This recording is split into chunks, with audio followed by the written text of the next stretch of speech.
Hello and good evening, everyone. My name is Mitsuda. I am, as ever, your forensic scientist who solves mysteries of all sorts. And today it is our second ever evening reading. I haven't yet to come up with a proper, formalized title for this bad boy. But whatever we're calling it, today we are going to be reading Tower of Babel, the second short story, published by the same author as our previous story, Mr. DWaM, and once again featuring a baffling impossible crime. Before we begin, I would like to emphasize, so you all can see, we have a warning attached to today's story. Today's story is rather centrally about the topic of child abuse.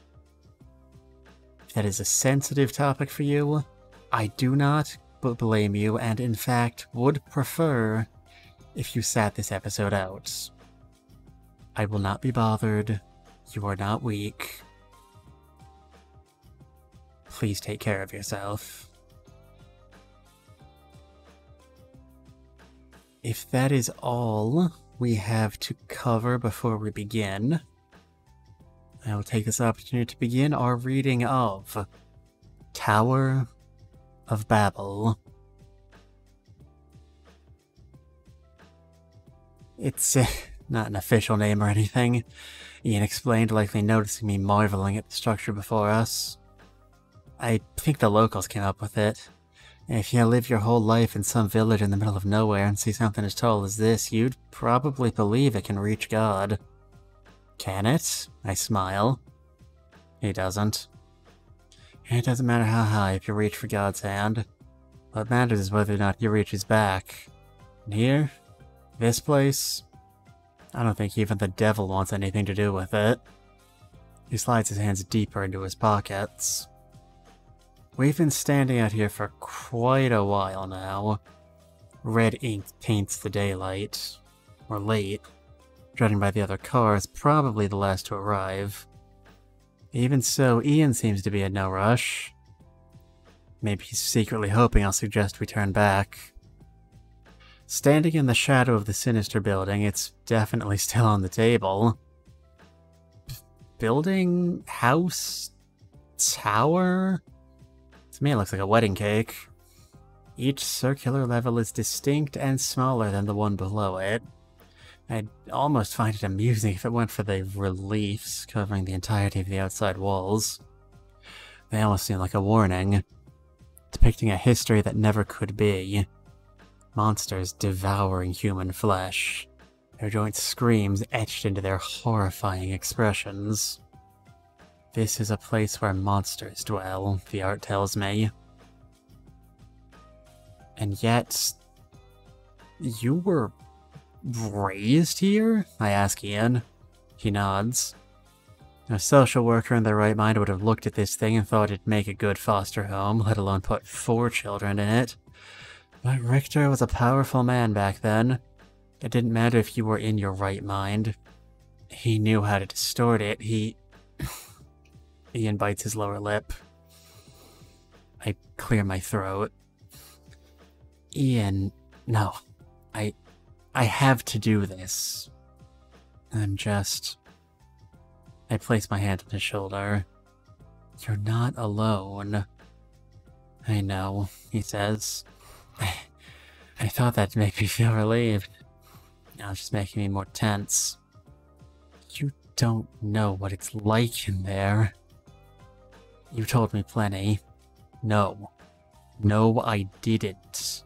You can't put into words what this place does to you. I'm sorry. I'm sorry, but you should go home. Take my car. When this is all done, I'll hitch a ride to the village and... Hey. I've come this far, I sigh. Look, I'm your friend. And you can chase me away all you want, but when push comes to shove, you'll be glad to have me. He smiles weakly. To Do I look that weak? You look like you shouldn't have to do this alone. It's not that simple. You don't understand. Richter is whatever he is. You're not that little boy anymore. He's a feeble little old man. He can't hurt you. Face him. Beat him. Move on with your life. You said it yourself, right? The nightmares have to stop. This is what stops them. He looks at his feet. You don't know him. You don't know him. Ian, he rubs his forehead. No, you're right. I'm sorry. I just wanted to... No. You're right. I have to do this. I have to. This is probably the only chance I'll ever get. Isn't it? I hug him. Thank you for being here, he whispers. If anyone looks at you funny, I'm knocking their teeth out, alright? I say. He chuckles. Don't make promises you can't keep. Especially since I'm pretty sure funny looks is all we'll be getting. Most remember Graham Richter as a world-famous magician. Eccentric and a bit of a recluse, but undeniably charismatic and influential. While I never saw any of his acts, what few records I managed to dig up for that time make them sound otherworldly. No two were ever quite the same. Plenty believed, as people usually do for some reason, that the man wasn't human at all. Merely a demon profiting off his wickedness. I wonder what those people would have thought had they known he'd adopted 4 children and kept them locked up in this place until they were 15. Passing through the double doors, we find ourselves in a massive hall. The very bottom of the tower is the largest, and this room seems to take up all of it. Cracks and holes litter the white marble floor. Our footsteps bounce off the walls. I think I can make out my own breathing, somewhere in the distance. The walls are not covered in reliefs, but frescoes. One glance is all it takes to repulse me. Ian seems to remember not to make the same mistake, keeping his eyes to the very center of the room. A massive pillar housing an elevator door. There's nothing else here. Not a thing. This room was his little joke. He had plenty. None of them funny, obviously, but this one was his favorite, I think. Ian says, closing the doors behind us, revealing that their insides had also been painted over, perfectly blending in with the wall behind them. If I hadn't seen it open just now, I would have found it impossible to spot. The first time you tried to leave, you had no choice but to wander around the room, looking at the paintings until you found the door. If, of course, you believed there was even a door left. He scratches the back of his head. It sounds stupid, right? The door is right across the elevator. Just go from the elevator and keep on walking. But the first time? No way you'd remember that. And, hell, no way the door would actually be unlocked. I'm not sure what to say. He sighs. The first time really is the worst, you know? I was the youngest. It was my first night. The others knew what was gonna happen. Ethan tried to warn me. Not outright, just hint at it. The wall's heavier, as you see. But I didn't get it. I was just a dumb 9-year-old, too freaked out to see the details and too mournful to see the big picture. Richter was always nice on the first day, too. That's what threw you off. But the night... The night was when it happened. I woke up in darkness. Everyone had our own rooms. I'd locked myself in mine. Didn't help in the long run. did give me enough ease to cry myself to sleep, but when I woke up, I didn't have time to do it again. Someone was there. Richter, obviously, not like I could have known that, though. He just stood there, watching, in the dark. I screamed. He didn't move, and nobody came. I jumped out of the bed and out in the hallway. Judy's room was on the same floor as mine. I ran, and I slammed against her door, yelling, begging. I think I called her Jody or Jane. I still didn't remember their names. When nobody answered, I ran for the elevator. Standing in the middle of the hallway, though, there was a thing, a giant silhouette, a monster. I thought it was a monster. It wasn't. It was Eliza. Richter told her to dress up. She screamed at me. She told me to run. I did. I got in the elevator and I got here, and Ian, I couldn't find it. I couldn't find this stupid fucking door. I just kept looking and looking at these horrible, horrible things going in circles and circles. He shakes his head. Eventually, I just woke up in my bed. I don't know, I must have passed out. I pissed myself, literally. Nobody bothered to change me. They just brought me up and left me in my bed. By breakfast, it was as if nothing had ever happened. Jesus. He'd do it again. I don't know how often. I'd just wake up in the middle of the night and see him across the bed, staring at me. I knew better than to run. I just closed my eyes and told myself morning would eventually come. The worst comes to mind. I don't want to ask, but did he ever... No. No, it wasn't... No. No, he just watched. That's what he enjoyed. He turns on his heel. Let's just go. Alright? Something rises in my stomach as the elevator moves. This is the only way between floors, Ian says, nervously tapping his heel against the floor. Don't get stuck in here with anyone. Don't go around wandering this place on your own. I'll just stick to you. Thanks, he says, more relieved for himself than for me, I suspect. Behind me is a crude layout of the entire building. I take care to memorize as much as I can. The elevator doors open on the second floor. Following a short hallway, we find ourselves in a larger circular one, passing through the entire floor. Why are the only things on this floor a dining room and a kitchen, I ask. Ian shrugs. The ground floor is the largest and it doesn't have anything. The first floor has our bedrooms. This is the kitchen and the dining room. The third floor we weren't allowed to go to. That one's just his workshop. That top is off limits too. Oh, what's at the top? His bedroom. What did you guys do all day? He smiles. We hid. Following along the hallway, I remember to ask another question. Why is there a random door in the middle of the hallway?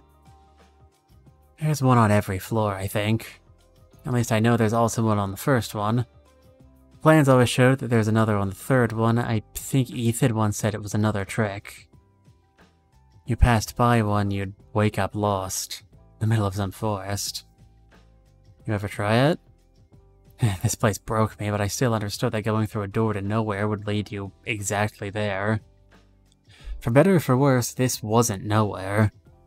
I took my chances. I was just too much of a coward, too. Depends on who you ask. Depends on what people think bravery means around here. I think you're brave. That's very kind, but you don't know. And I hope you never will. We stand in front of the dining room door. Ian takes a deep breath.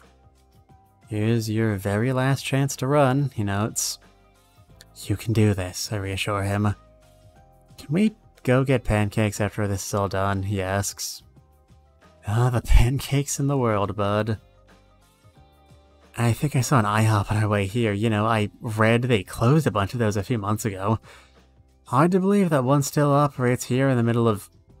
Ian. He coughs. Right. He pushes the door open. Hey, hey, people! He grins from ear to ear, practically shouting into the room. What's going on? Long time no see. The room is dark, seemingly illuminated only by candlelight. The three people sitting at the table rise to their feet. I can recognize all of them. Ian showed me the photos. Huh. What do you know? Judy waves. I was just saying how I didn't think you'd show up. What am I, a coward? Ian shakes his head. Ethan, Liz, man, you guys haven't aged, like, at all. Ethan scratches his cheek. Well, at least one of us is in a good mood. I peek over Ian's shoulder, only to find my gaze meet Eliza's. Who's this? She asks. Oh, Ian stops in his tracks, as if he hadn't expected people would ask. This is... We weren't supposed to bring anyone, Eliza points at me. Why did you bring her here? Are you insane? When Papa sees her... Judy chuckles. Liz, we weren't supposed to bring anyone. The letter was explicit about that. The woman staring daggers at me. Get out. For the love of God, get out. Ian's eyes dart between the two of us. Whoa, whoa, whoa, whoa, hang on a sec. Look, she's a friend. She's cool. I brought her along because I figured the last thing any of us needs is to be back in this environment without... Parental supervision? Ethan asks. That works, Ian agrees. Eliza isn't having any of this. She has to get out of here, Ian. For her own sake. Liz, you remember what happened when you brought Mike Belowski over? You remember what happened? Ian squeezes his fist. Don't. Papa took him. And okay. Judy raises her hands in the air. Emotions are running high. Everyone breathe in. Breathe out. Let's not talk about Mike Belowski. Or what Richter may or may not do. Alright? Fact is, Ian chose to bring a friend along, and I am willing to bet she came here knowing the potential risks. Am I right? I nod. I'm sure this is difficult for all of you. I just want you to know you're all brave to— Don't give me that, Eliza hisses. None of us are brave. Brave people wouldn't have actually agreed to even come here.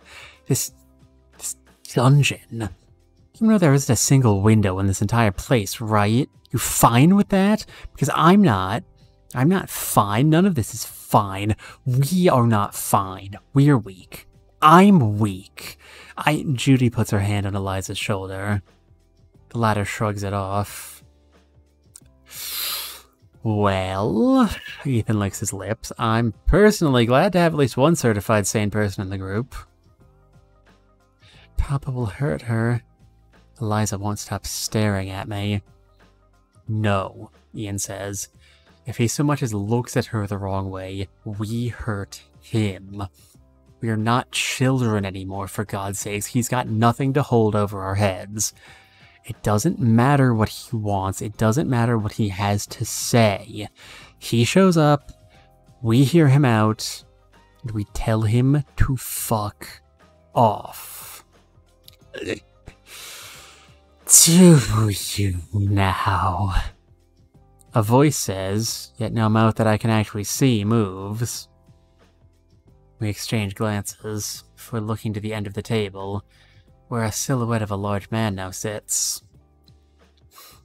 When had he walked in? Eliza's hands reach her mouth. Oh no.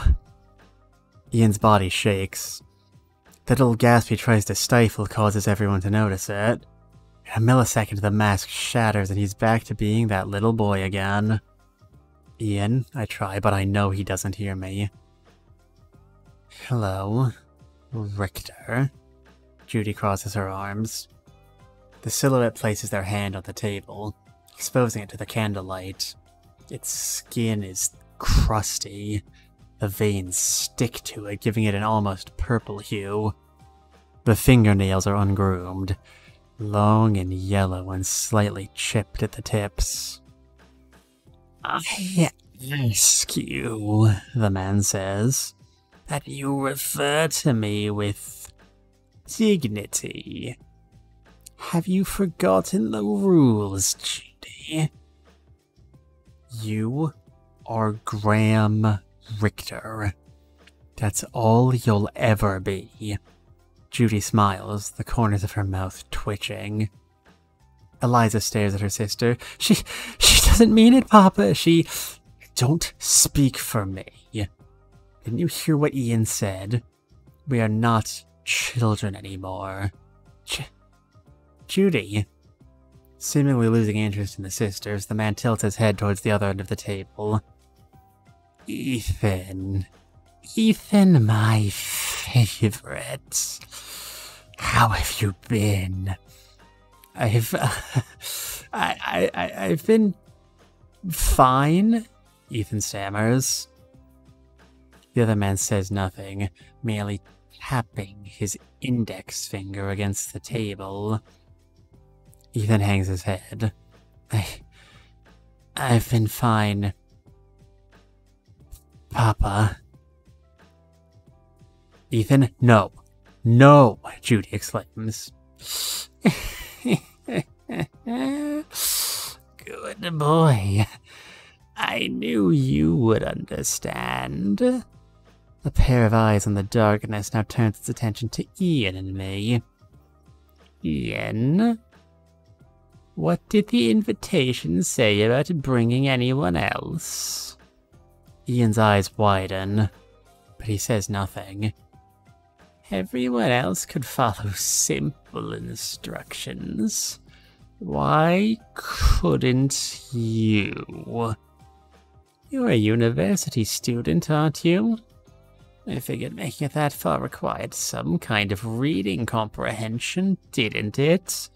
Or did you buy your way through with the money I gave you when you left this place? Did you forget you even had money? Did you forget about the apartment I bought you? The one you live in? The one you bring those men to? The shadow wheezes. Oh, you must have. You must have forgotten. Otherwise you wouldn't have even thought of swearing at me. You're not an ungrateful ingrate. Are you, Ian? That's enough. Judy steps in.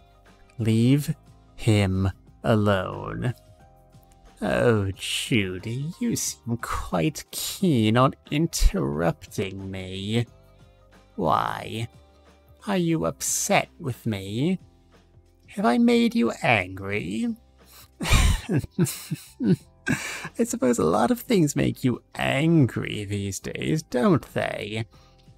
2 years ago, you attacked the man you were set to prosecute, in full view of everyone. It's a miracle you're still an attorney. Oh, thankfully though, I am a man that can make miracles happen, am I not? Is that not what you said when you showed up at my doorstep that night? Do not prostrate before me, begging me to help you. Did you not? Shut up! Judy slams her hands against the table.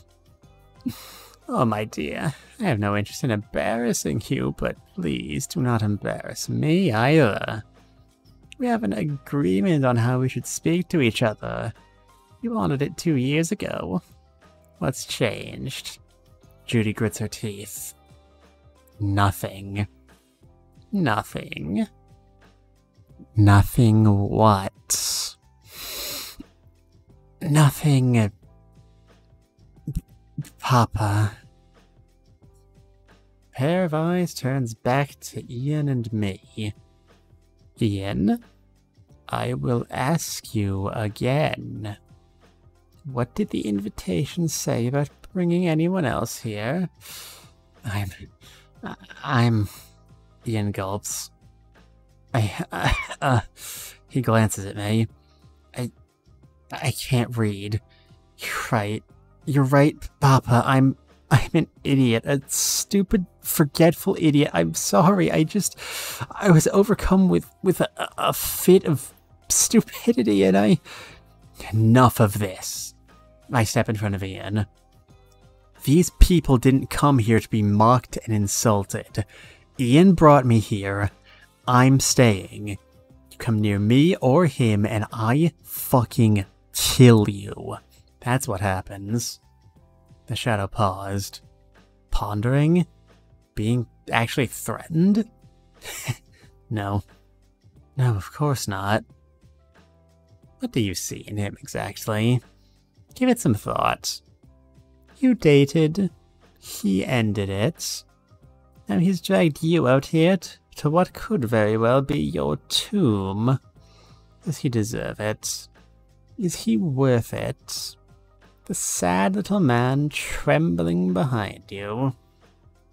He's my friend. I blink. How do you know who I am anyway? Do you think you will buy his love? Get him to fall back in your arms? Oh, he's too stupid for that. And too smart for you. You let him play him like a fiddle. He laughs.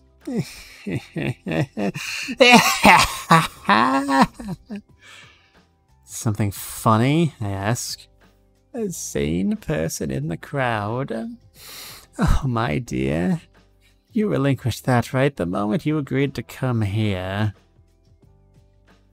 A snap of the fingers and the lights in the room come alive. All eyes turn back to the head of the table. The hand matches the rest of the body. His long white hair reaches almost all the way to the floor. His teeth are crooked, the ones that remain, that is. There are weird brown spots all over his face. A hairy mole rests on his chin. His nose is crooked, one of his eyes is larger than the others. I think it's about to pop from the socket. More importantly, though... What the hell? Judy gasps, noticing it too. So does everyone when they see it. Stuck in the old man's forehead. It's a bullet. Well then, he grins. Now that we're all properly caught up, let's get to the point, shall we? 2 weeks ago, one of you did this to me. You walked away thinking you'd won one over on me. Unfortunately, I survived. Even more unfortunate is that I've retained all my mental faculties. In fact, the sheer stupidity of this individual has inspired me. You could say it brought a spell of nostalgia back in my life. Tonight, we're going to play a game. The rules are simple. 10 minutes ago, I disabled the elevator's ability to get back to the ground floor. For all intents and purposes, you can no longer leave. Eliza clutches at her head. No, no! Richter raises his arm. Now, don't worry. Exactly 12 hours from now, I will release the lock, and you will be free to leave. Of course, when I do so, I will also release the camera footage I secretly took of my attacker to the police. Oh, let me assure you, it clearly shows their face and the moment they shot me in the head. When this happens, I imagine their career and life will be ruined, as they are inevitably given a decade or more of jail time for attempted murder. Oh, it's a sad fate, don't you think? Thankfully, there is a way out of it. All you need to do is finish the job before the 12 hours are up. No footage will be released. You will be safe. Of course, with me being dead, the elevator will never be fixed, and you will all be stuck here. Forever. Now, there is an upside to this predicament. I've made sure to stock the kitchen up for enough food to last all of you at least 20 years. At least enough food to last 4 people 20 years. He looks at me. I'm sorry. In my defense, though, I was very explicit about the number of people I expected to come. He slowly gets up. I wish you all the best of luck. To my nemesis. I understand you've been given a tough hand. If I were in your position, I see only one way this could happen. If I am to be killed, I hope you manage to hide the fact that you did it. I don't know about anyone else, but I sure would be angry at the person that locked me in this tower for the rest of my life. He laughs, limping out of the room. All of us too baffled to even try and stop him.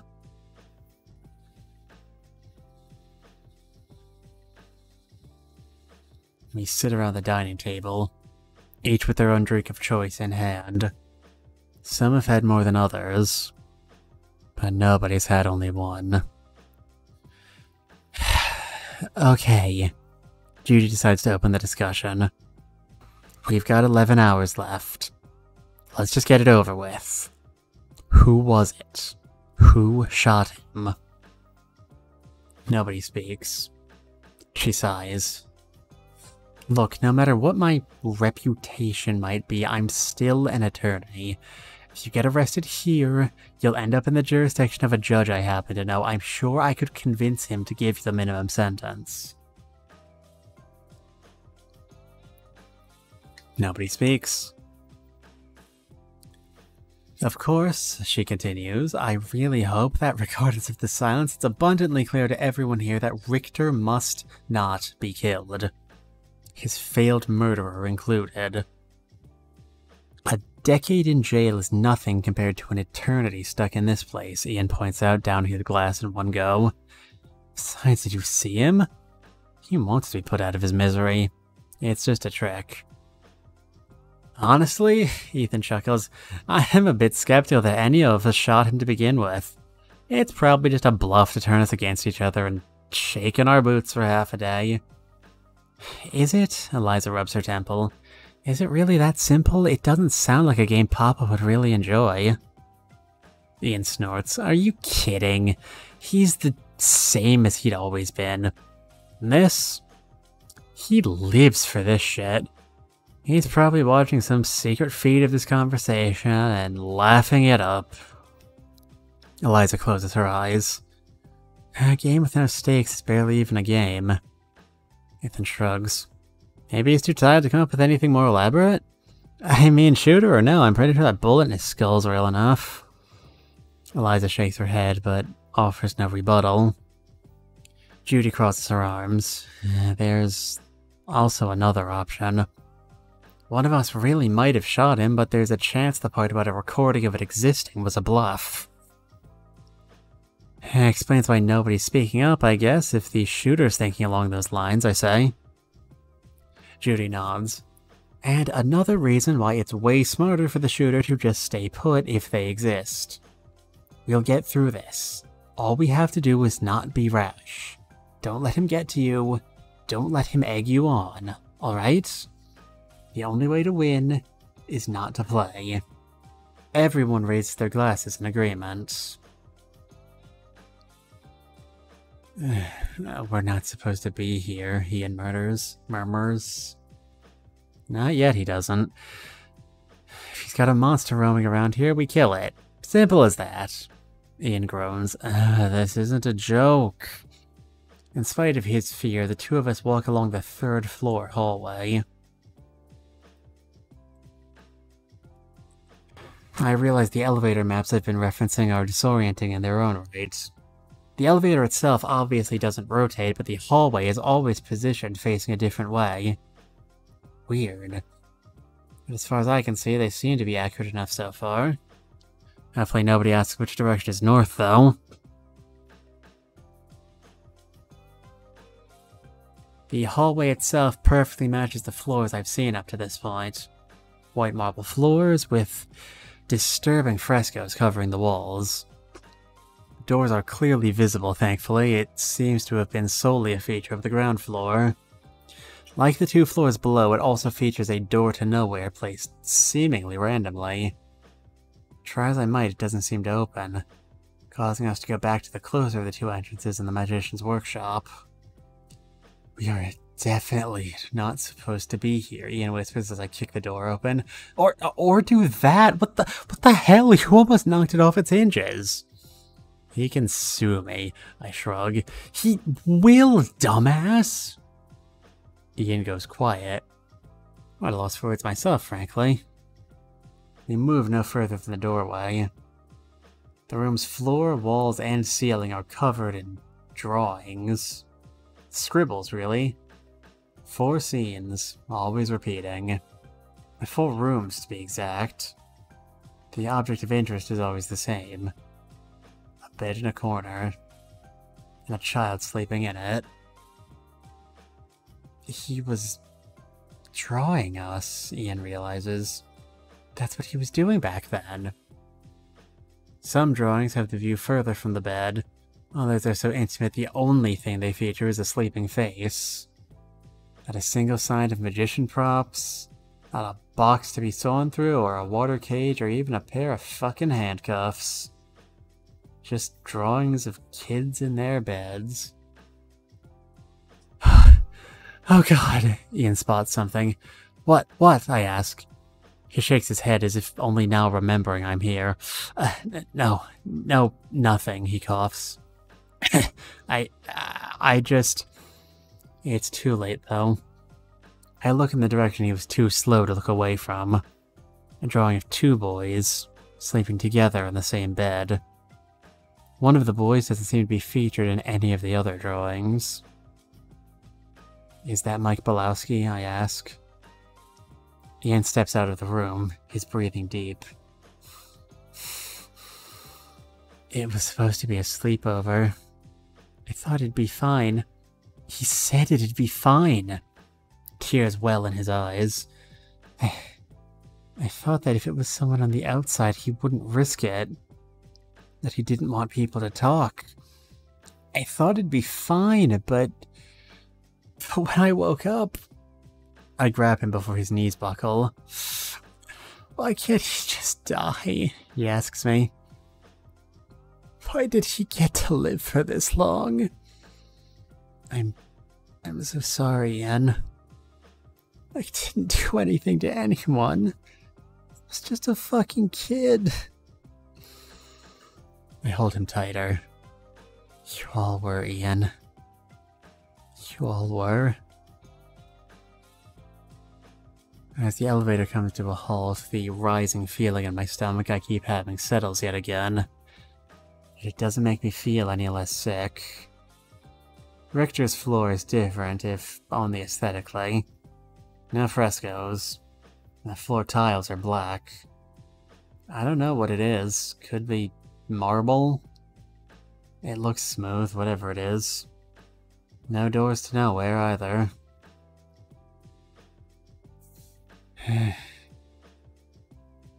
Who gives a shit? I knock on the door to his room. I hear him limp over to answer it.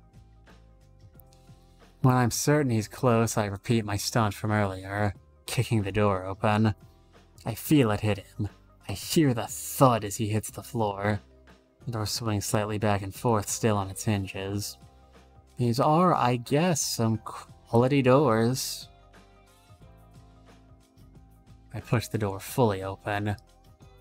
Richter is lying on the ground, staring at me. The room has the same theme as the hallway. Black walls and black tiles. An appropriate den for the devil. And it seems that this is where he'd kept most of his costumes and props. Pride? Or just caution? Keeping his most treasured secrets closest to his chest? Again, who gives a shit? Well, I'd say that was uncalled for. I get on top of him, grabbing him by the collar and slamming him back down onto the ground. Unlock the ground floor. No games, no bullshit. And this. He sticks his tongue out. No. I slam him against the floor again. I'm not fucking around. Oh, if you do that again, I might just die. Then you get nothing. He chuckles. On the other hand, that's not entirely true, is it? You got to be locked in here with him. Forever. Oh, that's what you want, isn't it? My grip on him tightens. He yelps, but I see no fear in his eyes. Oh, you wouldn't mind that, no. Oh, but he might. You consider that? It wouldn't change the reason you broke up in the first place, you know? Or are you hoping he'll just lose his desire for children here? I slap him. You stupid little man. I'm not gonna kill you. Not until the 12 hours are up. What do you think happens after that, These people, these children that you've tortured and scarred, that you've provoked time and time again and are still provoking now. You think they won't consider just taking you out the moment they're free? You think they won't get their justice? You think I won't kill you when this is all done? He grins. I don't know. What do you have to gain? Oh, I might even be a bit rude to you, but I'd hardly say that's a reason enough to kill. Peace of mind, I growl. There'll always be people like me, you know. And we'll have one less. Just, what is this, He hasn't blinked. Not once. You believe this scares me? Do you think you'll get me to cry? Beg for my life? Say I'm sorry? To make myself look pathetic in front of them and get them to see me as anything other than a boogeyman? I've stood above the abyss almost my entire life. I have no fear. The darkness will take me one day. You, them, doesn't matter who you say will send me there, it never did. I already know. Just I know who I am. I know where I belong. I've seen my entire life. I know the past, present, and future. I need no props. I'm a sorcerer. He cackles. How do you think I knew to record the person who shot me on that day of all days? Threaten all you want, but you can't kill me. Not now. Not ever. Pick the reason why, it doesn't matter. Pick one and go. I slam him against the ground again. Mike Bolowski. He winks. I don't know what you're talking about. Slam him again. He coughs. The police came searching for him the morning after the sleepover. I turned the entire house upside down. Oh, they even learned a secret or two. Well, they missed the most important one, so they never found the boy. Fairly certain they never will at this point. The remains must have withered to dust by now. Through the coughing, he giggles, the fucker. You know, his mom and dad banged on the door all night long the moment they found out where he really's sleeping over. By morning, when they'd called the whole cavalcade around town, they had to testify nobody went in or out. and Ian swore they fell asleep together well after they'd arrived. The boy had to be in here, see? But he wasn't. The end. Ian had no choice but to admit that the boy had to have been a figment of his imagination. I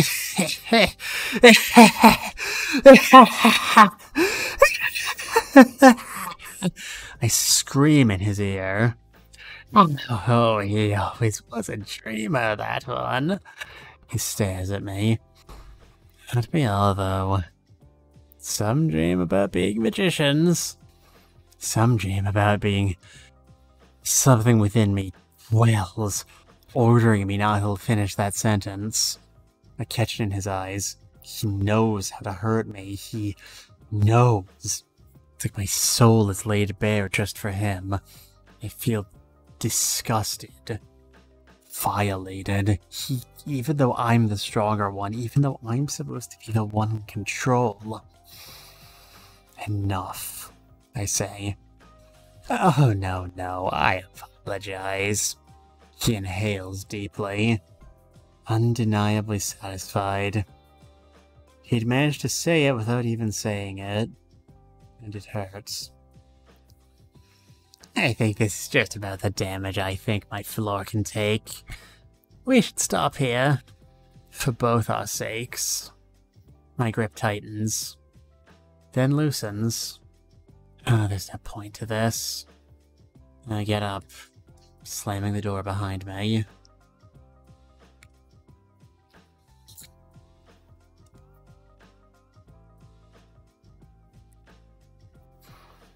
How is he? I ask, spotting Ethan leave the room we'd placed Ian in.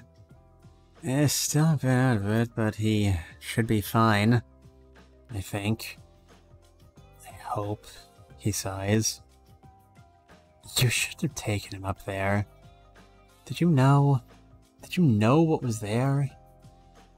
I saw it. Once. I was the first one to move in, and I didn't know.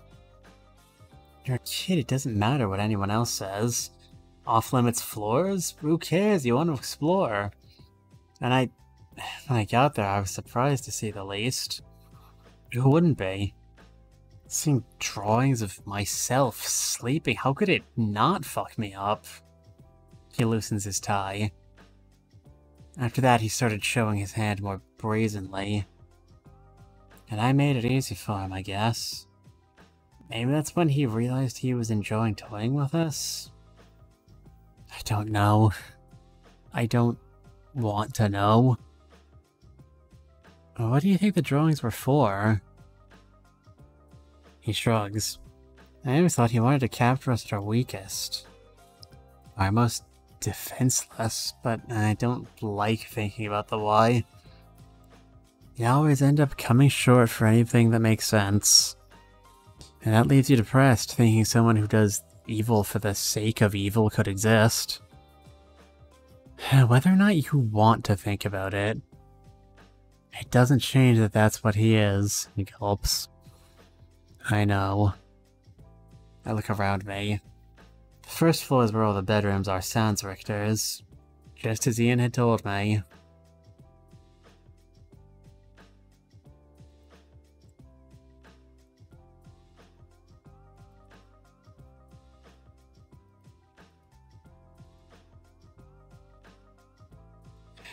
The one difference compared to the outer floors seems to be that it seems to have rooms placed along the outer ring of the tower, not the inner one. Given the sheer amount of bedrooms, I wonder if Richter was initially planning on adopting more than 4 children. Filling up an entire floor with them? I shiver at the very thought. Nobody's staying in their childhood rooms. He scratches the side of his head. Me included, I guess. I don't blame you. Didn't make it any better, he grins weakly. I mean, I took the biggest one this time. Nobody believes me, but I'm telling you, it's the biggest. Judy wasn't in the center room anymore, not that I know what her experience was right. She never let us in her room. He moves his hand across his face. Yeah, I know. It's silly to think you can be in this place and somehow run away from it. Just thought of everything. Having grown tired of Richter's designs, I decided to change the subject. Say, what do you do for a living, Ethan? Oh, I don't do anything. My boyfriend's a fisherman, though. We live in one of the nearby villages. I blink. A fisherman? But we're nowhere near the sea. A river runs down these parts. It runs through an underground cave system of some kind, the freshest stuff. They managed to isolate a part of it and use it as a breeding pool for some rare fish. It's actually a pretty good business, he sniffs. You know, there were these downtime periods when God damn it, when Richter would go on to do live shows, we'd be on our own. So we'd sneak out. All four of us. Judy got some fishing rods from one of her friends, Liz got some tents and food, and the four of us just went near the river and camped. Never caught anything, obviously, but it was fun, you know? It was good. Those were the good times. That's why I answered the invitation. Not for him. I don't want to give two shits about him. I just want to make sure nobody else got hurt. I nod. Judy's dramatic sigh has both of us noticed her and Eliza walking from the directions of the elevator. I check my phone. Over 10 hours to go. Still no reception. Any luck? Ethan asks them. Eliza shakes her head. Nothing's working. However he disabled it, he must have installed something to let him do it remotely. I'm kind of afraid to touch any more than I already have. If I break whatever that something is, we're really fucked. I'm surprised. Still, that's pretty impressive, touching it to begin with. Are you an electrical engineer? She smiles. I'm a philosophy dropout with too much time on her hands. She touches things until she gets electrocuted, then she knows not to touch them again. Judy says. Best way to learn, really, Ethan notes. Eliza touches her chin. I did have some other ideas on how to get out of here, but none of them are panning out. My first thought was that we send the elevator to the second floor, then we force the door open and just go down the elevator shaft to the ground floor. But the plating on these doors is too strong and I haven't found any tools to pry them open. The other idea was through a security hatch. It's one on top of the elevator, but, well, that's the problem. It's on top of the elevator. Ethan bites at his fingernail. Well, look, not like it matters in the long run, right? We just need to wait 10 more hours and it's done. Eliza isn't as enthused. It's important to prepare for the worst. We still need to consider the fact that if there is a shooter, Papa has likely set this game up knowing there's a non-zero chance they'll kill him in the end. Beyond that, Judy adds, we have to be prepared that he never lets us back down even if he survives. We're completely at his mercy. Having managed to hit her own nerve with that statement, Judy shakes her head, waves, and sets off in the direction of her room. I'm gonna take a nap. Nobody killed the bastard, alright? None of us managed to make the promise. I'm going up to the third floor, Eliza declares. You shouldn't, I warn, but she doesn't budge. No, I have to see it. I know it won't be good. I know. But I don't think I'll forgive myself if I don't know what those drawings look like. Her gaze darts between me and Ethan. Finally, she gives a light bow and sets back off in the direction of the elevator.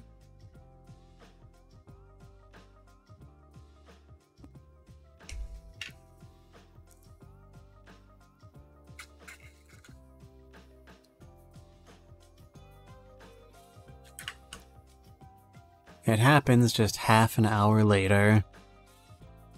Having agreed that Eliza on her own is probably a bad idea, Ethan and I set off to join her. Just as we reach the upper part of the circular hallway, we spot him. A figure. dressed in all black, their face covered by a white, expressionless mask. A large cylindrical hat and a black cape hide the rest of their figure. The figure looks at us, tips their hat, and sets off in the direction of the elevator. Like moths to a flame, we rush after. We turn the corner just in time to see the elevator doors close, with the figure standing in it. The display on the side shows that they're heading up to the 3rd floor. Eliza! Shit. Ethan growls, desperately trying to call the elevator back down. Another one of Richter's tricks? The attacker making their move. Come on, Ethan murmurs, still helplessly pressing the button, waiting for the door to come down. The figure didn't move like Richter. And again, the limp could have been faked, I guess. What did this stunt accomplish exactly? Get us to go to the 3rd floor?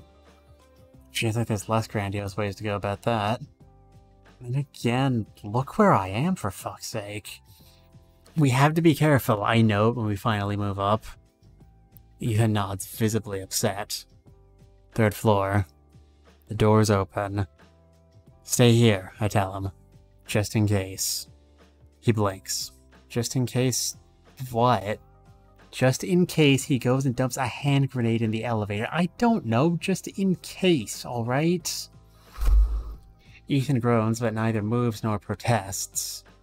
His feet look almost glued to the ground. I first check the hallway. Empty. Only one way he could have gone, then.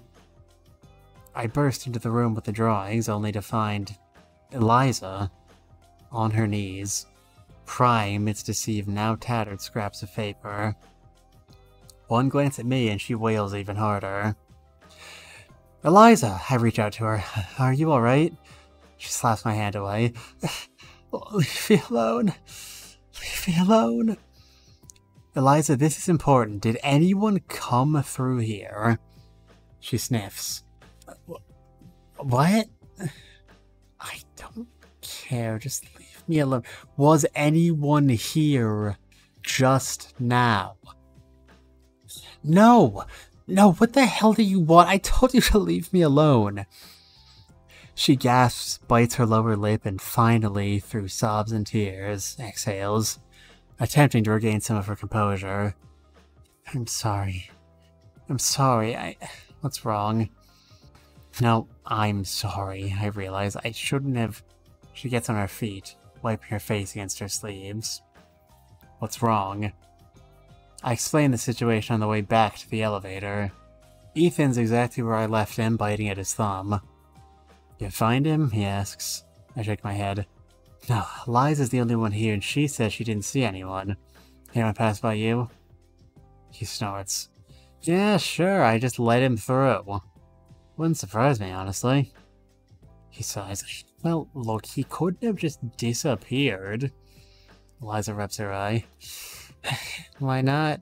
Yeah, sniff. That's kind of what he does. Ethan spots the red in his sister's eyes. What happened? Nothing, I say. Let's just... A loud metallic noise rings from inside the elevator. What was that? Eliza covers her mouth. What was that? Ethan places his hand on her shoulder. I look at the display next to the elevator. It's still showing at the 3rd floor. Nobody's taken the elevator while you were here, right? I ask Ethan. He shakes his head. No. I open the doors. At first blush, you'd think nothing's wrong. Ethan and Eliza certainly seem to believe so. One of them even gives out a sigh of relief. Wouldn't be out of character for this place to produce elevator demons or something of the sort. Drip. Yet, if there's one thing I've come to understood about Graham Richter, is that he likes luring people in with a false sense of security, before making your worst fears come true. Drip. I can't be tricked as easily, though. I see it immediately. Drip. Drops of blood forming on the ground. I look up. It's coming from the elevator hatch. Drip. Hey. Eliza spots it too. I pull the hatch down.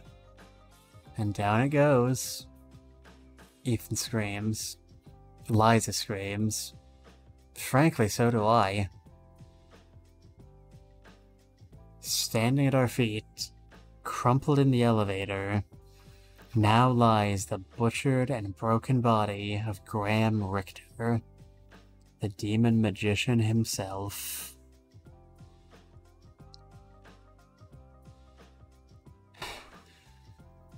Let's go through it one more time, Ian suggests.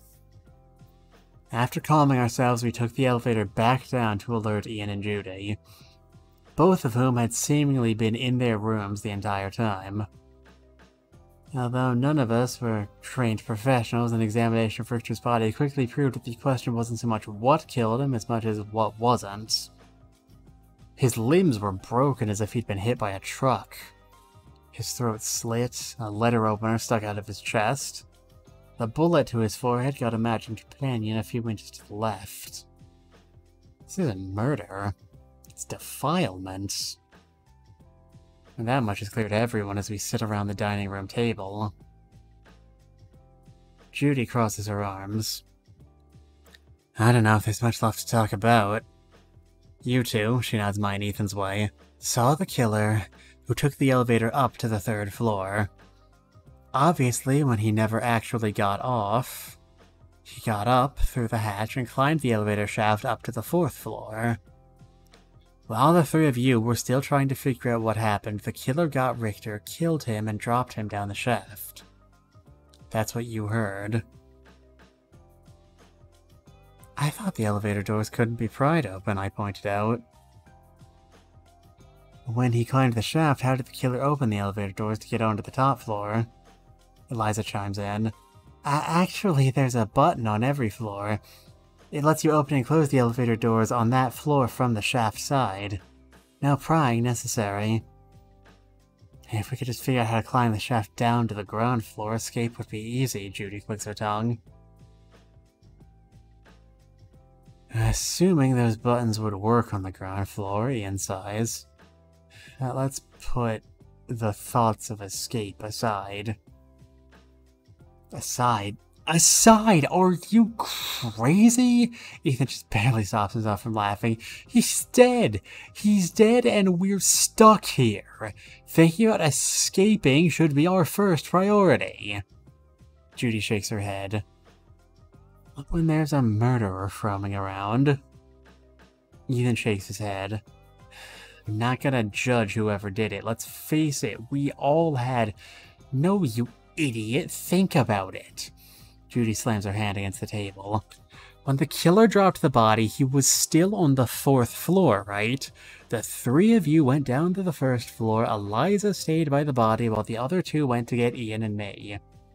Do you understand what that means? The 3 of you were together when the body fell. That would normally mean Ian or I are the culprits. But we couldn't have made it back to our rooms. Couldn't they? The killer could have dropped down on top of the elevator and waited for us to go down. If Eliza's an accomplice, they could have dropped through the shaft and ran to their rooms with Eliza pretending she was just looking over the body. No, wait. How? If they ran along the circle, they would have passed by Ethan and me, right? We were heading in the same direction, and we only knocked on people's doors. We never actually went into any of the rooms and missed someone passing us. Of course, unless the culprit used that random door to nowhere. Then the most likely culprit would be Judy. She could have made it back to her room while Ethan and I were knocking on Ian's door. But I checked that thing way earlier. It's not even a door, it's a large metal wall decorated to look like a door. It's not that it's been closed forever, it's that it was likely never opened to begin with. It doesn't work. Especially since I checked the top of the elevator before we went down. I found nothing but blood and a broken tooth. Ian closes his eyes. So, just to be clear, if you're on a certain floor and the elevator leaves that floor, you can't actually get those doors to reopen unless you call the elevator back, or someone opens it for you from the elevator shaft side, correct? Eliza nods. Yeah, that's about it. So this is basically a cork problem with the elevator being the cork. Once it's on a certain floor, without using the elevator itself, you can only ever go from that floor upwards, Ian observes. Yeah, that's about it. What if there's a secret passage in the elevator shaft or something? Ian continues. For example, a vent. That way, when the elevator was parked on the 3rd floor, the culprit could have just gotten in the vent that leads straight to the lower part of the shaft, thus letting them avoid the elevator. Something like this.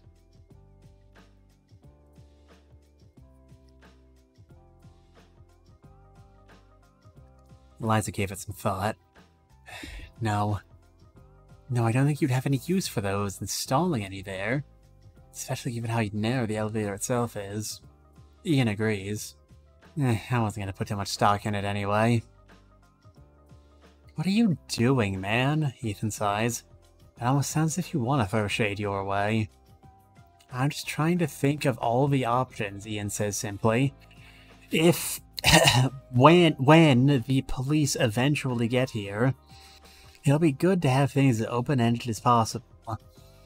I didn't kill anyone, obviously, but I'm not going to fault the person who did this, even if they are kind of screwing us at the moment.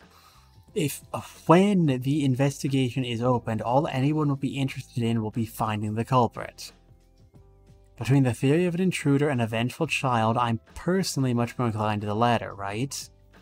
And if you think about it from that angle, you're the most suspicious, Ethan. The other's mouth hangs open. I am? The simplest explanation when you get right down to it, Ian closes his eyes, is that the culprit made it up to the 3rd floor, did the elevator shaft climb, killed Richter, dropped his body in the shaft, and then took the elevator down to the 1st floor. Ethan then simply called the elevator back up and lied about nobody using it while he was there. But, Eliza clears her throat, we heard the noise was just faked. The body was already there. Or even better, some kind of trick had it dropped after a delayed period, Ian shrugs. That's insane! Ethan looks genuinely upset. That's way more complicated. Why would anyone do that? Judy doesn't look too impressed either. I'm not sure why you're so insistent on it not being an intruder. I understand you wanted to keep all options open, but if we're all just going to be accomplices and liars... Let's not fuck around here, Ian gets up. There is no intruder. The killer is one of us. I know you people. I grew up with you, and I know that in spite of our differences, we all think the same way. The way he raised us. We all want to protect each other, but we all wanted to see him suffer too. The way I see it, everything Richter said was true. Someone did attack him, and someone did finish the job knowing full well what would happen if they did. They came up with a scenario that would lead us to conclude an intruder did it. That ultimately stops the suspicion and infighting. Make it easier on all of us. Except, I don't believe that's what happened. Well, who did it then, I ask. Well, Ian scratches his neck. I'm not sure. In spite of what I just said, I don't think the killer ever went down to the 1st floor. You know, you're basically just flat out accusing me if you count yourself out, Judy raises her brow. I guess I am. And I guess I'm saying you didn't do it. In fact, I can prove it. After I heard Ethan and you, he looks at me, leaving, I got to the door and looked through the keyhole. I don't like the idea of being left alone, I guess. The room was dark and... he blinks.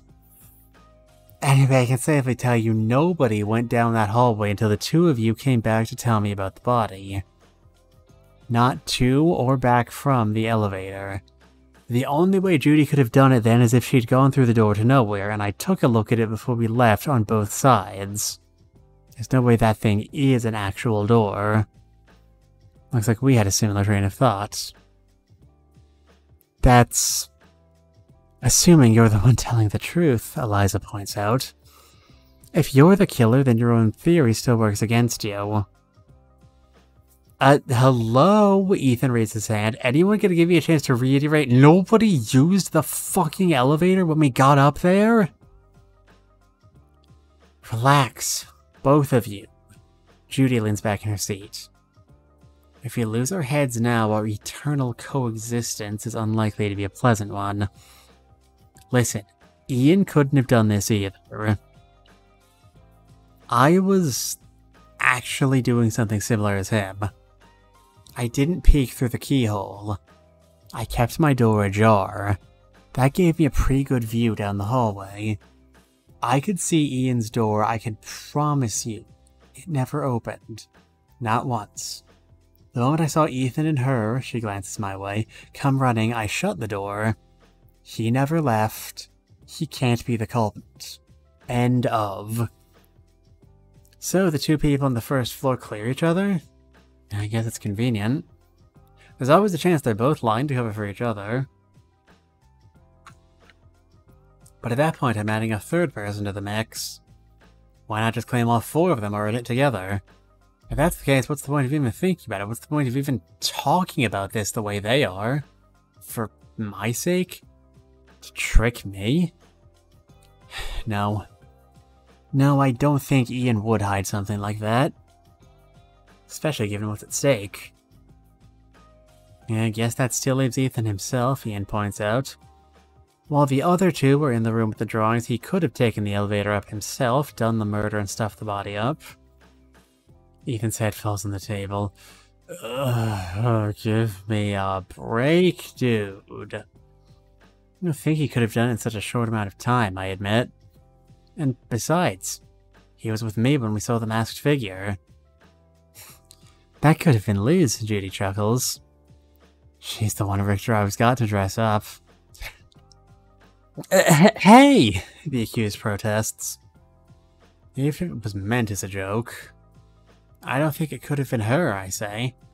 I don't think she would have been able to get rid of the costume. There was nothing in the hallway and she'd torn up all the drawings, making it impossible to hide it among all the paper.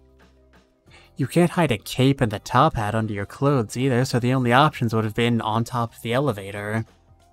But that was the first place I looked after the body fell and I didn't find anything. Judy rests her head on her hand. I would almost say this is amusing her. Not necessarily. You said you checked the hallway was empty first, right? Yeah, picture this then. Liz takes the elevator to the third floor, but goes through the upper hatch and stays there. You two take the elevator next. You then go search the hallway. While you're searching one end, Liz takes the costume off, drops down the hatch, and runs off to the drawing room. The drawings could have been ripped up beforehand. While you two are there, Ethan goes to do the murder, taking the costume along with him. I shake my head. As I said, though, it would have been... he wouldn't have been able to do that in such a short amount of time. Him taking the elevator in general, I think, wouldn't have been possible. And too risky. Plus, Ethan comes to his own defense for a change. She's the one who told me to stick by the elevator. That's true, I point out. He couldn't have predicted that. What if then, Judy smiles, all three of you are in it together? This is all just bullshit you're feeding me. I smile back. In that case, we probably would have just gone off and killed him and come back with a way more convincing alibi after the fact. Her eyes narrow. You're taking this awfully well, you know that? Thank you. I don't think it was a compliment, Ian chuckles. It wasn't. Judy smiles. Judy's smile disappears. You know, when you get right down to it, we do have a visible intruder among us. You. Fantastic observation.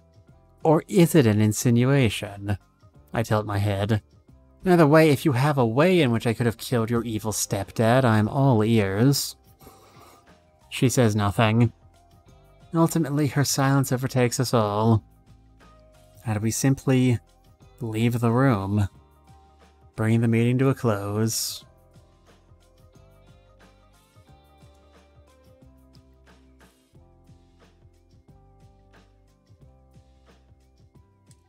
"12 hours came and went. The ground floor did not open, as promised. It's been a lot more than these 12 initial hours now. I've lost track of time, honestly. Is it day? Is it night? I don't think the realization that I might never again see either has really hit me yet. Spending the rest of my days here feels wrong. Undeserved. Too random. I'm sorry, Ian whispers, huddled in the corner of the room.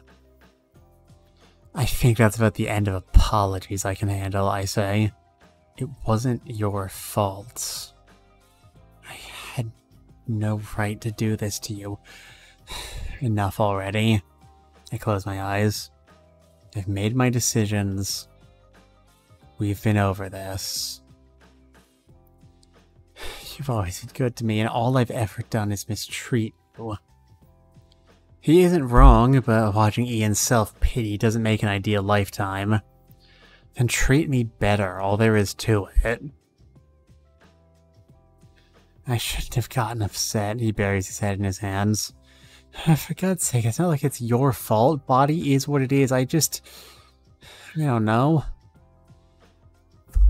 The alternative is adoption, and I'm scared that if they're not from me, that I shake my head. Oh, Ian. You're not him. You will never be him. You don't know me. You don't know what I've had to do to survive here. You don't know the hurt I've caused. I never made the same mistake as I did with Mike, but he had his ways. It was like he could read your mind, like he could see that flicker that made us dream of being happy outside this place and knew exactly how to extinguish it. People were our anchors. He made them disappear. A magician from hell. That was too good for him. I walk across the room. He flinches as I try to place my hand on his shoulder. It's okay, I whisper.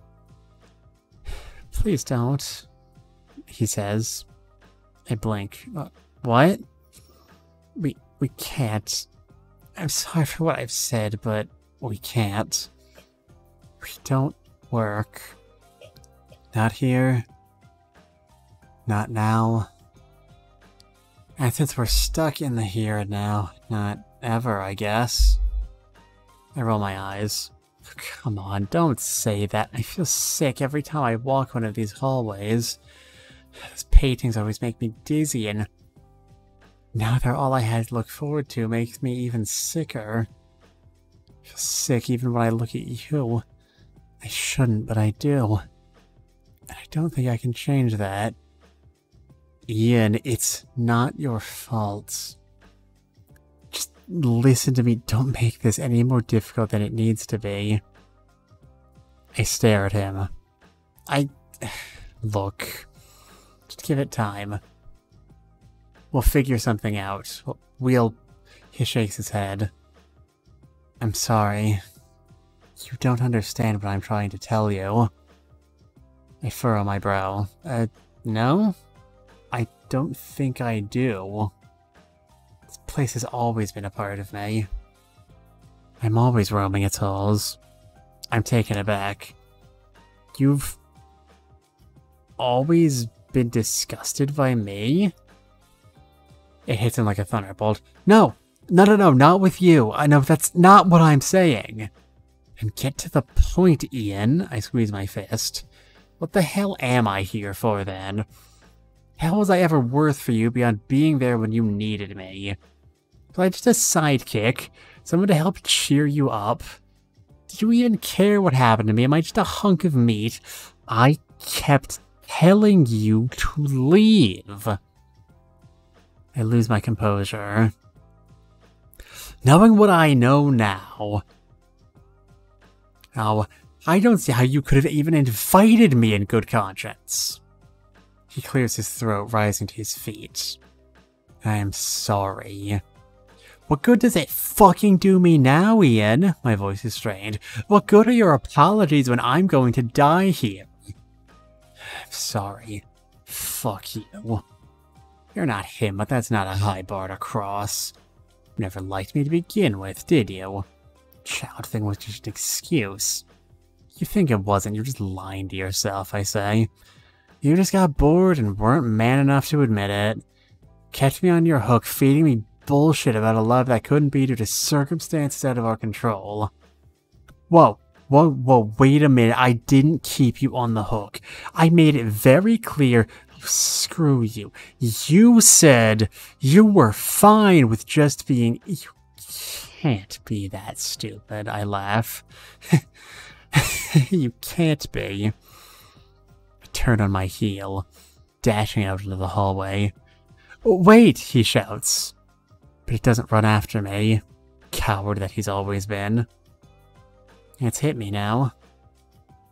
The bends in the hallway feel uneven. The frescoes feel like they've got a depth, reaching out into the real world ever so slightly, liking for a chance to pounce. The sights of mutilation and torture are always in the corner of the eye, and wherever I go, I feel like I'm just standing in place. Even if I am moving, which direction? Forward? Back? Doesn't matter now, does it?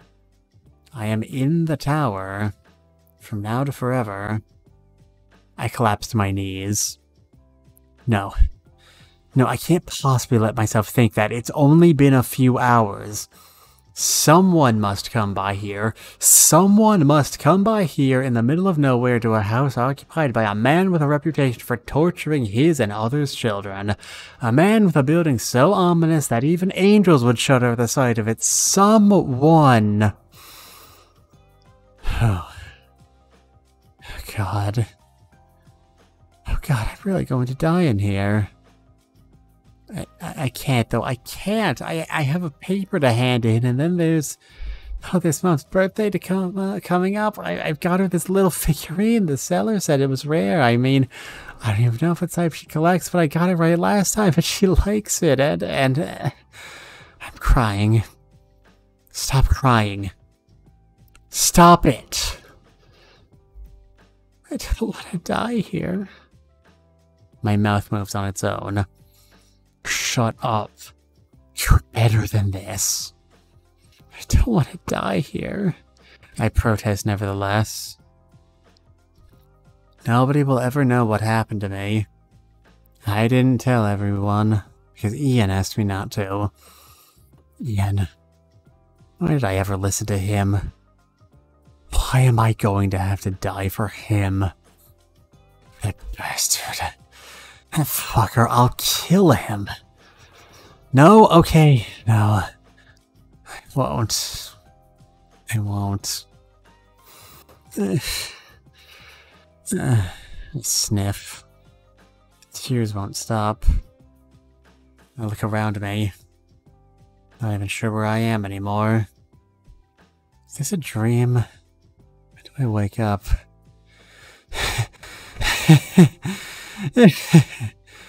I feel sick. I'm laughing, but the voice feels barely like my own. It's Richter's ghost. He's inside me. He's corrupting my soul, withering it down. When did I breathe him in? When I knocked him on the floor? When our eyes locked? How much did he need me to place this thorn in with my heart?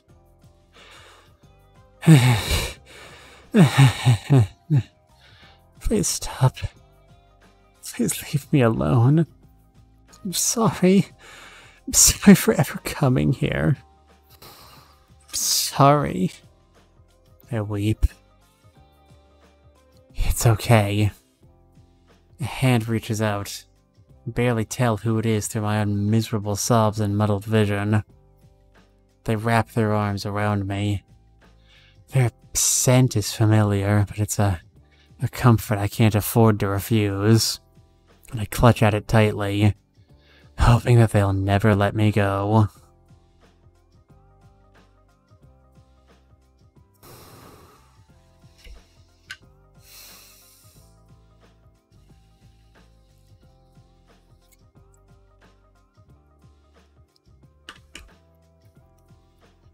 Feeling better, Judy asks as she hands me a glass of water. I nod, too tired to speak. Too embarrassed, more like. I lay back down onto the bed, staring at the ceiling of what has now become my room. Ownership seems like such a fickle thing now, doesn't it? It's the point of owning everything when everything here has one of two uses. Being eaten or terrifying you. I'll admit it was pretty eerie, she sighs. You reacted pretty much the same way Liz did after she was adopted. It was like, I waved my hand. I don't want to listen to this shit anymore.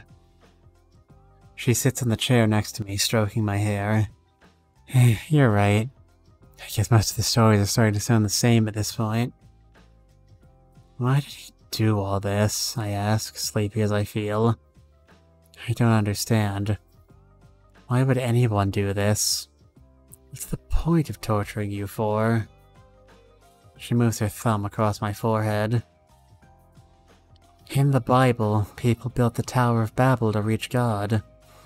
God got angry and, as punishment, confused the people's languages, dividing them and scattering them across the world. I think it's the same here. He was trying to recreate the myth. He thought himself a god, and he was a god who hated humanity to begin with. We didn't have to climb to him. What do you mean? In today's day and age, we're scattered more than ever, but also closer than we could have ever been. Language itself isn't a barrier. Neither is distance. What language is there to scramble? Most people only speak their native tongue to begin with. The only step down would be to make people into mutes, but even mutes communicate. When God broke the people apart, he took something which was universal and shattered it. But there is something that goes beyond language. Or rather, a language that goes beyond just direct words. And I think he wanted to see what would happen if he took that language away from us and released us to the world. To see how we'd cope with it. To see how big the divide between us four and everyone else would really become. But what do you mean? He's a magician. He makes things disappear. But when a rabbit disappears from a box, the rabbit still exists, right? It has to go somewhere. When he stole that language from us, it also had to go somewhere. And it did. It went to that room of drawings. He took us, a bunch of grieving but hopeful little kids. And he tore us down, one by one. Every little crack was in those drawings. That was when we were at our most helpless. When we didn't have the means to try and fool him. Not that we ever could. He never beat us. He never screamed in our ear. You could say he never laid a finger on us. But he knew what he wanted. And he knew how to do it. And he did.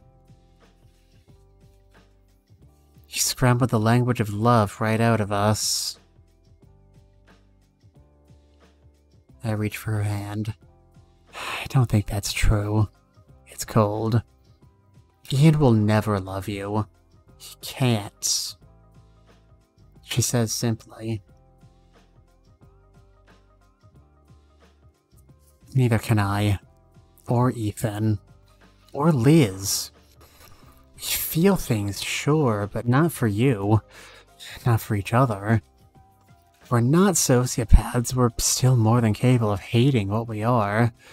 We're sheep trapped in the bodies of wolves, and we have no choice but to play the part. Do you know why the culprit, knowing full well they would be deeming 5 people to their doom, chose to sacrifice everyone?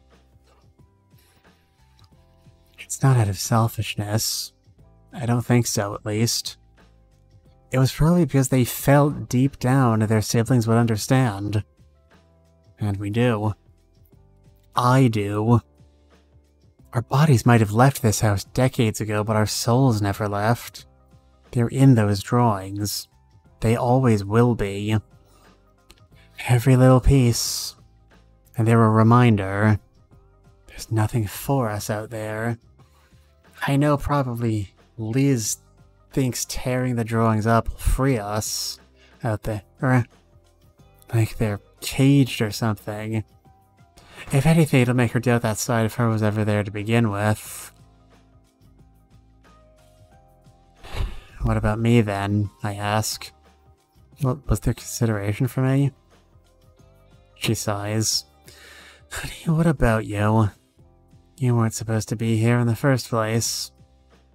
I close my eyes. You really are all terrible. I told you. There's a knock on the door. Not now, Judy shouts. We've got a problem. It's Ethan's voice from the other side. Just give us a moment, she asks. It's a pretty freaking big problem. I can hear him walking to and away from the door. He's gone. He's gone. What? Who, Ian? I shout in spite of how weak my voice feels.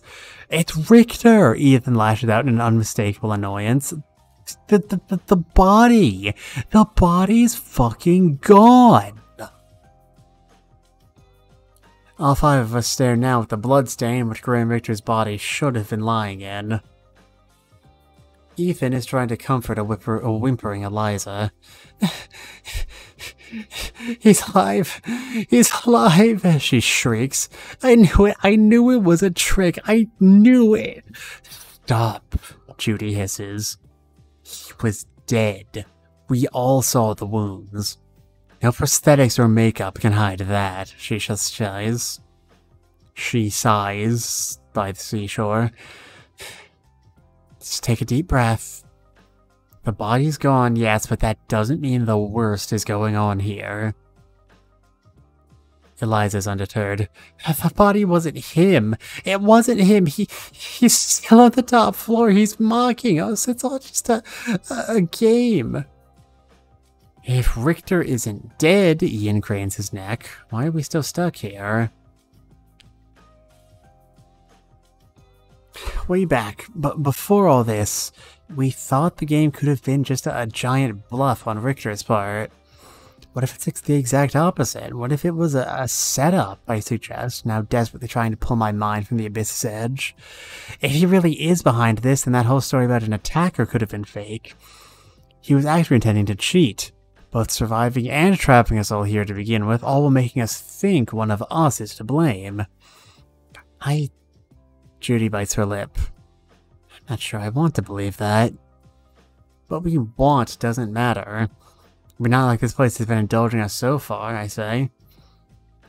Ethan bites at the edge of his thumb. Can we figure out where the body ended up? Yeah, sure, Ian says. We just search every room, starting here.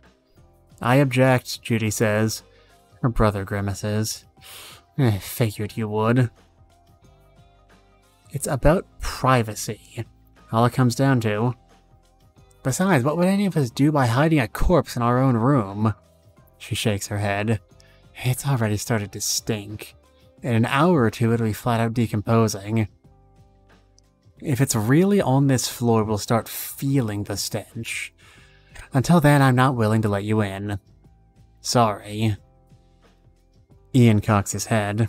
Got any better ideas then? I guess we could narrow down who did it, Judy turns to me.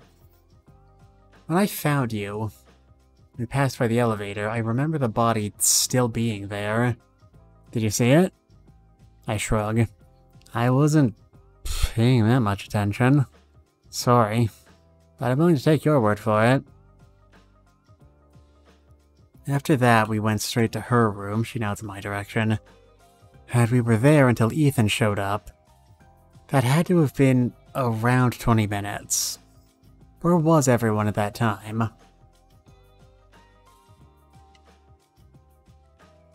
Liz and I were on the 3rd floor, Ethan says. We got there like an hour before the body went missing. We realized the body wasn't in the elevator when we were going back down to the 1st floor.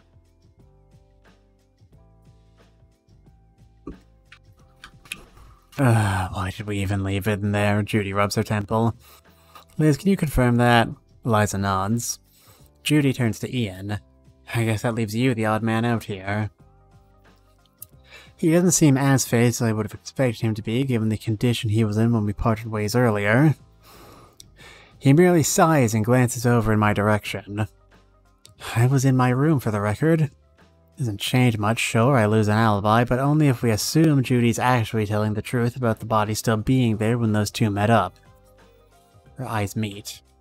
She just said she can't actually confirm it, and I'm willing to bet she was, in, enough of a state for Judy could reasonably assume she wasn't paying attention to the body and couldn't confirm it. Would have made for a convenient lie, wouldn't it?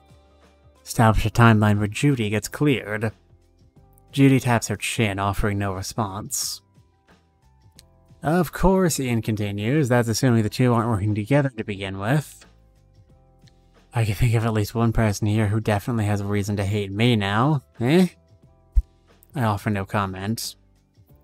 He looks to his two remaining siblings. And of course you can't forget the possibility of Ethan and Liz just took his corpse off the 3rd floor and are covering for each other. It's pretty interesting too now that I think about it, since you two shared an alibi for the first murder too. Yeah, yours isn't much different than that either, I'm quick to point out. Ian ignores the remark. The point is, there's a lot of possibilities. This is getting us nowhere. The body was here. The body isn't here anymore. I'm more inclined to think the old man's up to his old horseshit than to suspect any of you. Funny, Judy says. You were the first to suggest one of us definitely killed him.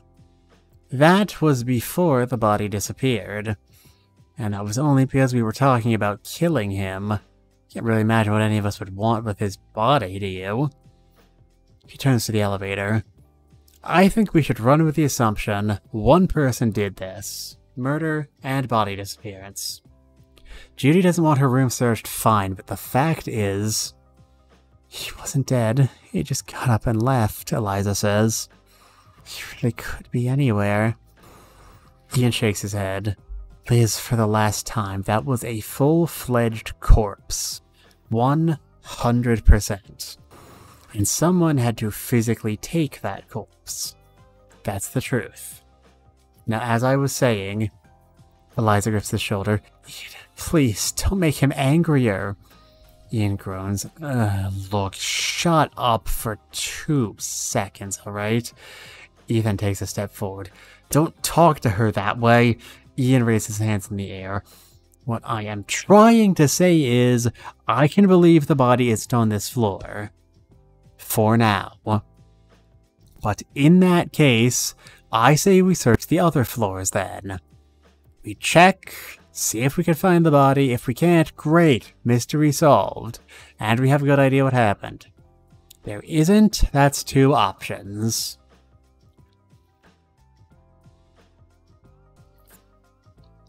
The first is that the body is on this floor and it's in one of the rooms. Which means if it's not on any of the floors up, we'll have to search the rooms whether Judy likes it or not. If we don't, the culprit could just move it later. And if it's not here either, Judy says. Ian grins. That's the second option. Our best case scenario, actually, it means the body got taken off on the 2nd floor, which not only means that there's a way out of here, but that Richter's likely still alive. or Richter's killer is alive. Take your pick of how the victim-culprit dynamic works out here, doesn't matter. It means there's a way out. How's that?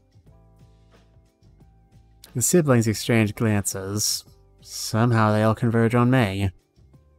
What am I supposed to say? It's as good as it's gonna get, I guess, I say. We find it on the 4th floor, lying smack dab in the middle of it. Or rather, we find some of it. Eliza's clutching her head. Oh god. Oh god. The corpse's head has been cut clean off. Sections of the limbs are gone too. From the knees and elbows down. I don't understand. Ethan's blinking turns erratic. I don't get this at all. What's the point here exactly? Why cut off the head? Why cut off anything? And where are they? Is this just some kind of a souvenir thing? The pieces must be in one of the rooms on the 1st floor then. Ian scratches the back of his head. This doesn't make any sense, Judy frowns, trying not to look at the scene before her. Even she seems to have her limits. If the culprit's one of us, they took explicit steps to cover their tracks. Why even bother with taking parts and risk getting caught with them? They had the whole corpse if they wanted to stare at it. As Ethan said, Ian grimaces, doubtful of his own train of thought. It could be a souvenir thing. Easier to carry a few body parts than a whole body. If the culprit really is one of us, and Richter was telling the truth, souvenirs isn't going to do much. We're never getting out of here. Maybe the culprit knows more than we think, Ian suggests. Then why not just leave? Judy asks. Maybe they want to make sure we don't? The other retorts. Ian, what the hell's gotten into you? Ian grabs his brother by the collar. Half an hour ago, you were talking about it being more likely it was the old man. Ugh, relax, I'm just thinking out loud. Ethan's grip doesn't seem to loosen. What's gotten into you? You sound like you're not even in the room with us, man. I'm trapped. I'm tired. I'm angry. And you're all jumping to conclusions, which isn't helping with any of those other things. I'm playing devil's advocate to make sure we get through this mess without ripping at each other's throats. Once you understand we're all suspicious, nobody becomes more suspicious. Ethan scoffs, because you know that person would be you. What are you talking about? We've been over this. The most suspicious person for the first murder was Ian grunts, dropping to the floor after a swift punch to the stomach. I look to Judy. It doesn't seem like the rest of the siblings are able to understand anything of the culprit's intentions here. And if this first day is anything to go by, we'll all be dead within a week. Please stop. Eliza's voice shakes. Please, everyone, just stop. He's ruining us. I don't know if he's dead or alive, and I don't want to know, but he's doing it all over again. It's just like it was before. It's just like that. Look at yourselves, we're crying out loud. We're fighting, we're yelling, we're suspecting each other. We're playing his game. We're always playing his stupid game. Ian picks himself off the floor, his hand on his stomach. Ethan clears his throat, looking at his hands. Ian, it's fine. He closes his eyes. I don't think I could contribute as much from this point on. His voice lowers. If you could call any of it contributions to begin with. I think, Judy steps in, the best course of action is we drop suspecting altogether. Even if we want to investigate something, there's always either too many possibilities to cover or no reasonable explanation at all. Whichever way we pick, it won't end well. We've clearly proven that. She scratches the side of her face. Someone got into the elevator, dragged the body here, cut it up, and did something with it. Those are the facts. Let's not go any further than that, alright? At this point, we're only making it easier for whoever's doing this. I bring the corpse here. Privacy? I guess it would have been risky trying to drag it through the first floor hallway to one of the rooms. But there's just as much of a risk as someone getting up here and catching you in the act. Privacy is hardly assured around here. Did they bring it here because they had to? Or because it was maybe more convenient for whatever they wanted to do with the limbs? I looked around. There's no obvious way to hide or dispose of them. In spite of all the magician's props, they make for poor hiding places without the magician's hand guiding you to search all the wrong rooms. Just what is going on here? What on earth is the culprit thinking?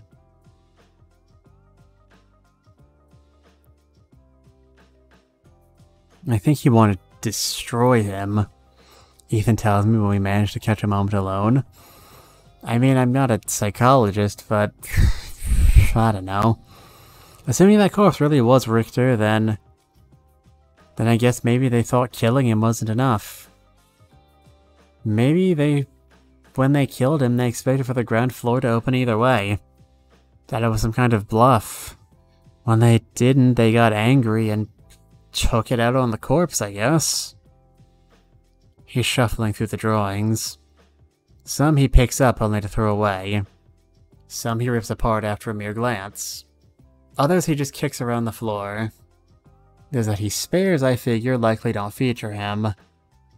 Those injustices are not his to avenge. You know, it's weird, he clicks his tongue. In detective fiction, whenever you get a torn-up corpse, it's usually to hide someone's identity. You cut off the head so you have no face. You cut off the limbs so you have no fingerprints. But we've already seen the damn corpse, haven't we? It was definitely Richter. Liz makes me question myself, but for the love of God, I know what the man looks like. I've seen him in my dreams. And even if I didn't by some miracle, the others have as well. It was him. He's dead. It's not one of his tricks. He swallows saliva. I'm sorry. I know we're not supposed to talk about this, but I'm just gonna burst if I don't speak. I nod. It's alright. He scratches his head. I just don't get it. If one of us did this, I can't wrap my head around why. I just can't. These people. We've been through a lot. I thought we were all in the same boat. We're not weirdos or psychopaths. People in that stupid village called us that our whole lives, but we're not. You have to believe me. I believe you. And I do. No. Wait, maybe it's because I believe it so much that I can't see it. Killing him I understood. Chopping him up is a step too far. He sniffs. I don't know. I don't know anything anymore. I'm shocked to find Eliza sitting at the dining room table, downing what seems to be a third bottle of wine. Are you, okay? I ask. No. She goes back to the line. I think you should slow down. It's been a long day. I deserve a drink. Her voice is uncharacteristically flat. Let's face it, I'm not handling any of this well. It's only the first day. At least a hangover will get my mind off things for a few days. Even so, we're gonna die here, you know? She giggles.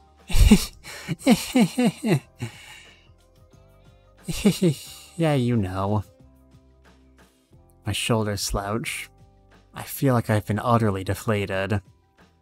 And I walked in here ready to break every bone in Richter's body. Now that there's nothing to break, I finally see that I had it all wrong.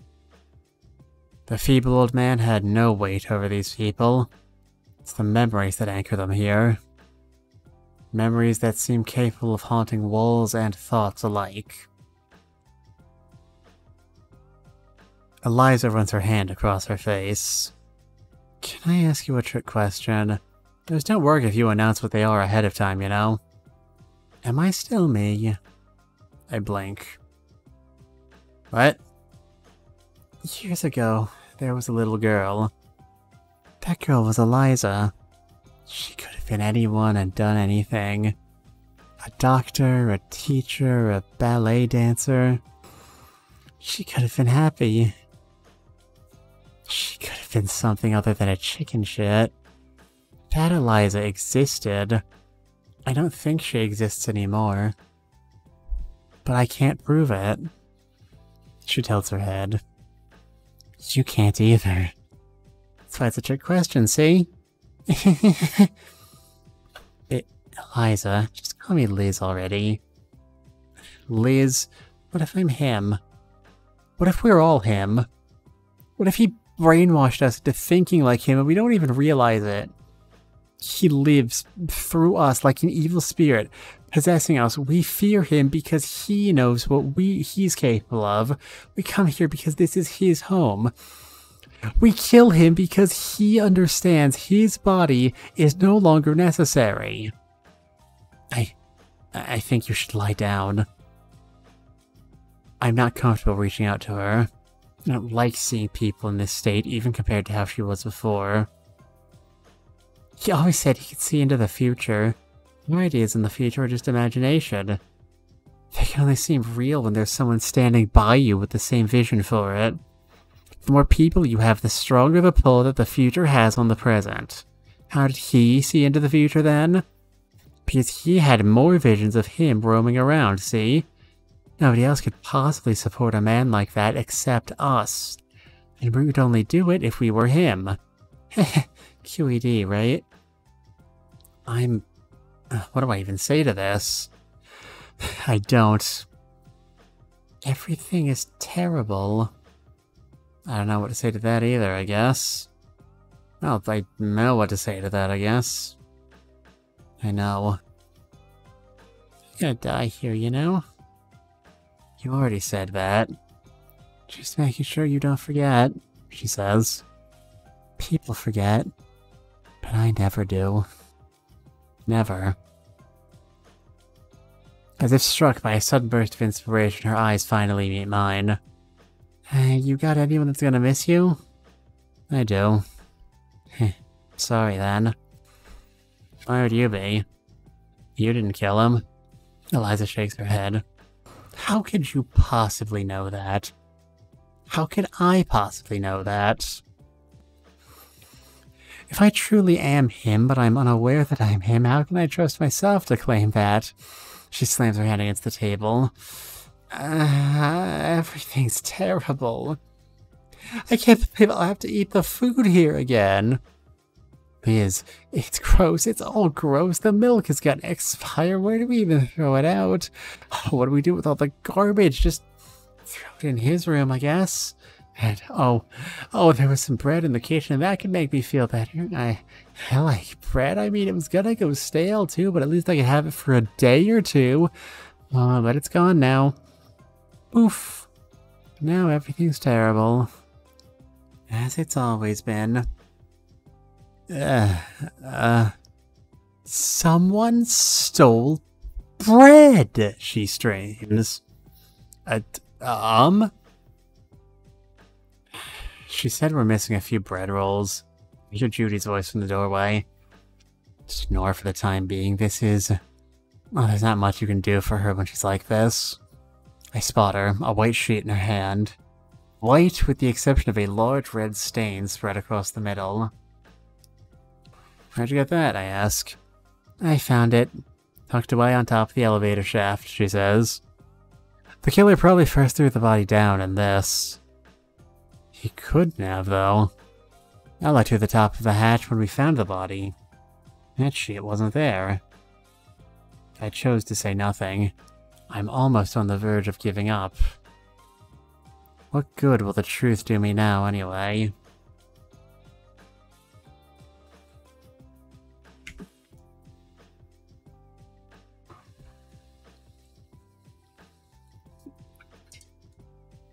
Huh? Huh? Wait. What am I saying? I'm gonna die here, you know. No. No. I've had enough. I've had enough of the hurt, the suffocating air, the walls, the stupid paintings, the blood, the... Go to hell. Go to hell, all of you, and your stupid self-loathing. I'm getting out of here. I'm not dying here. I'm not dying here. Just make sure you don't forget, I won't die. People forget. Even if I do, I won't let myself disappear. I feel this bastard's ghostly presence here, and if I don't stick around to rip the very core out of his being, nobody will. I can't rely on these people. I can't rely on Ian. I'm getting out of here. I'm going to live. I'm rummaging through Richter's room. There has to be a reason the culprit brought the corpse here. It's a hunch, but I've got nothing better to go on. Ian walks into the room at some point, but I don't bother even so much looking his way. And eventually, since he himself can't bother to find a single word to say to me, if he is enjoying my desperation... No, that's not fair, he's probably not. But if he is, then I'm not giving him the satisfaction of seeing my face. That alone, though, probably shows how little progress I've actually made. I hear Ian clear his throat. Alex, if it's gonna be another apology, I'm not interested. Or another story about the fun times you've had here, got a pretty good idea about this point. Thanks. What I did to you was wrong. Sounds like an apology to me. I can never fix this. Why does it feel like you're trying to? He goes quiet.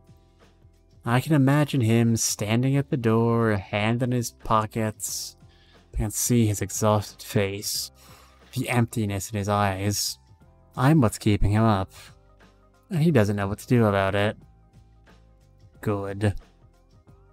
He chuckles. It still doesn't feel real. I take comfort in that, I say. He aimlessly circles the room. You know what's, I had this thought when I was on my way up here. I don't know how it helps, but you're probably more able-minded than me at this point. I was thinking the elevator rotates or something. Because, like, on the maps, the door to it is actually always pointing to different directions. I shake my head. It's not rotating. Oh, you're sure? Yes. I checked. The rides would have to go on for way longer than they actually do for us to not notice. At least 2 or 3 minutes. We already went over all that, Ian. He clicks his tongue. Well, alright. Good. Good for you ruled that out, I guess. Guess it's just the maps being weird. I glance at him. I'm surprised you trusted them in the first place. He looks relieved somehow. I mean, I only trust what I see. So if that's matched up well enough, at least. I freeze. Wait. But that's just it. What is? I clutch at my head. We're trusting our eyes in a structure made by a lunatic magician. We see things, sure, things only the magician lets us see. The rest of the blanks are filled in by the magician, and the magician lies. Alright, he smiles. I'm listening. Shh, shh! I have no real idea where I'm going with this. It's just a thought. Where to apply the thought?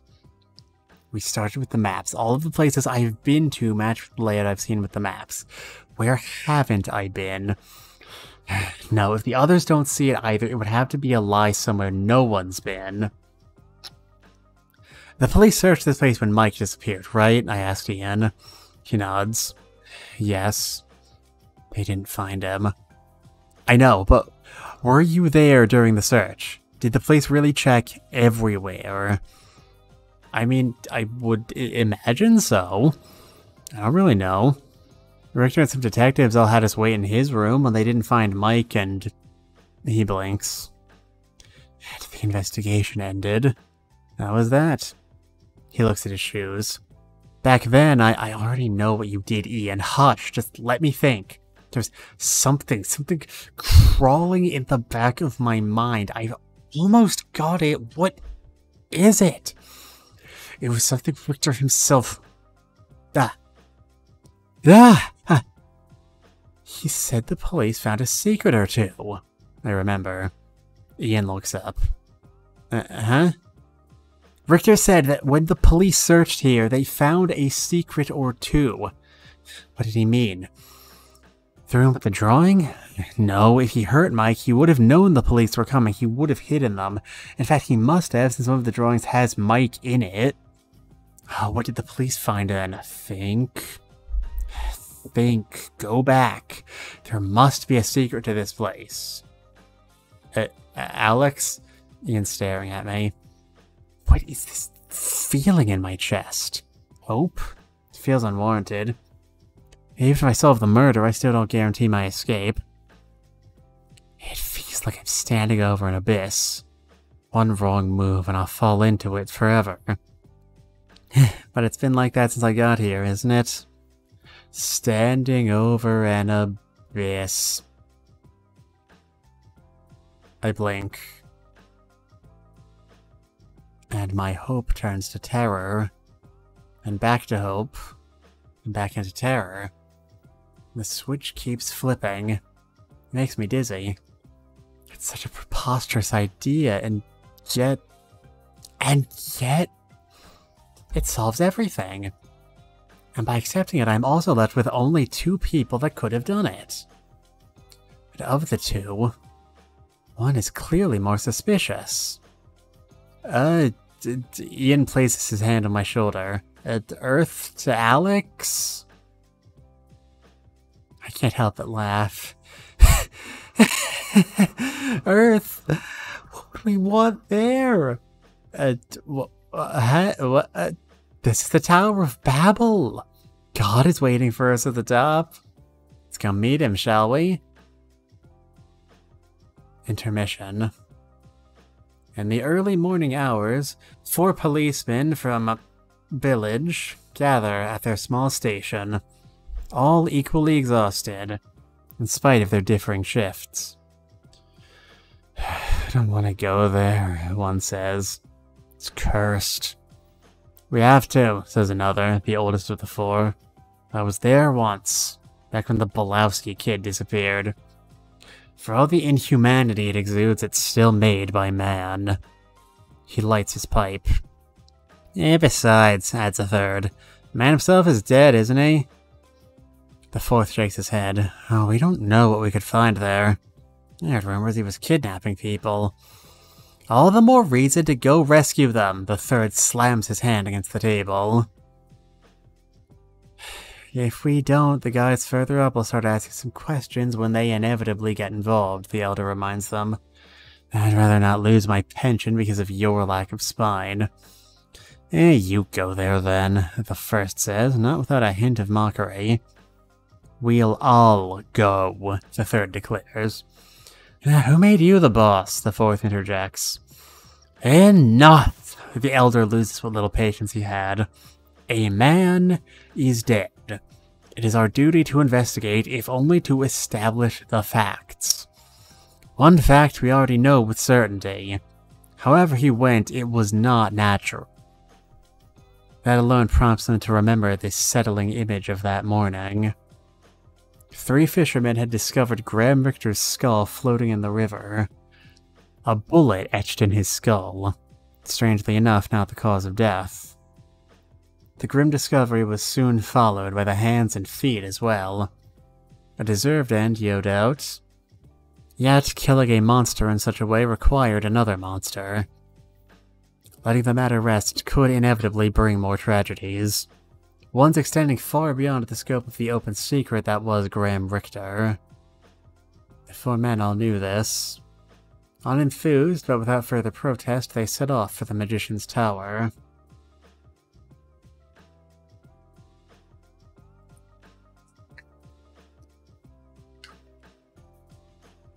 I was hoping to get some rest, Ethan yawns. I thought we agreed we weren't going to talk about this. Judy crossed her arms, staring me down from the other end of the dining room table. My head hurts, Eliza manages to murmur. Get this weight. I look at Ian. He nods. Alright then. This is it. I'll make this short, I say. I know who killed Richter. I can prove it. And better yet, I know how to get out of here. That snaps them out of whatever trance allowed them to stumble here. They know what I've said. They almost seem to not believe it, but they don't interrupt. They don't offer so much as a word. Let's start at the beginning, shall we? Christ, why did I open with that? All I need now is a deerstalker hat. I know what you've all been through. I pause. Actually, in spite of all the stories, I probably can't even begin to imagine. But I can see the pain Richter gave you. And I can understand why years later someone finally decided to get even and blow his brains out. And I sincerely wish they'd been successful the first time around.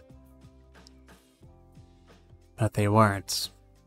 Richter can't possibly die without getting the last laugh, I guess. He invites the murderer back, along with the rest of his children. He taunts the murderer into finishing the job. And they do. Knowing the costs. Judy shrugs. Yeah, thanks for the recap. Oh, this next part is going to sound familiar too, I assure her. The murder itself was simple. Most of it was how we figured. The culprit got in the elevator dressed as a magician, they drew our attention and went to the 3rd floor. They didn't stick around there though. They got out of the elevator shaft and climbed upwards. Once enough time had passed, they took Richter's corpse, the murder itself had happened way beforehand, and tossed it down the elevator shaft. After that, it was easy.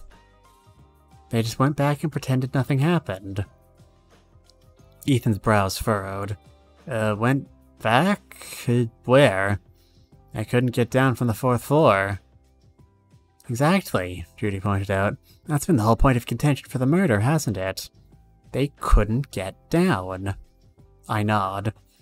And they didn't have to. They stayed on the floor they dropped the body from. But it wasn't the 4th floor. Eliza rubs her temple. Wait, you see there's another floor? Ethan bites his nail. I guess it's not impossible. Hard to really know for sure if the shape outside matches on the inside. It could have been just... There is no extra floor, I tell them. The culprit climbed up the elevator shaft and dropped the body from the 1st floor. Judy's eyes widened. What? Have you lost your mind? Madness is a requirement, I smile. The madman built this place, after all. I circle around the table. But yes, the killer murdered Richter, probably stashed the corpse in one of the unused rooms, keeping his body wrapped in a sheet. When the right time came, they took the body and dropped it down the shaft. They then went back to their room and forged an alibi. You're not making absolutely any sense, she looks to Ian. What is she talking about? Ian looked over to me. Just tell them. Ethan's eyes dart between the two of us. Tell us what? Tell us what? I click my tongue. I'm surprised none of you considered the idea up till now. When you see the world in a light as twisted as Richter's, someone who wants to live upside down, someone who turns lives upside down, it only makes sense he'd do the same to houses too, don't you think?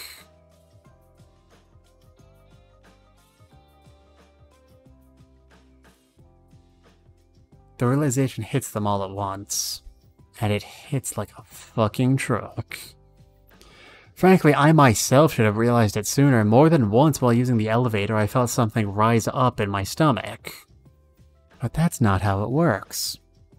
Due to inertia, when you go up, you should feel something pressure your stomach down. The fact that it happened the other way around proved we were actually going down all along. The tower on the top is just a bunch of stones, a visual prop to conceal the trick. So you see, when the culprit got in the elevator and went to the 3rd floor, they'd actually gone 2 floors down. All they had to do after that was climb back up to the 1st floor, open the elevator doors from the inside, get the body in, and toss it down the shaft. I see, Judy closes her eyes. So after the culprit ducked into one of the empty rooms right near the elevator, Ian wouldn't have seen them since there's only so far you can see with the shape of the hallway.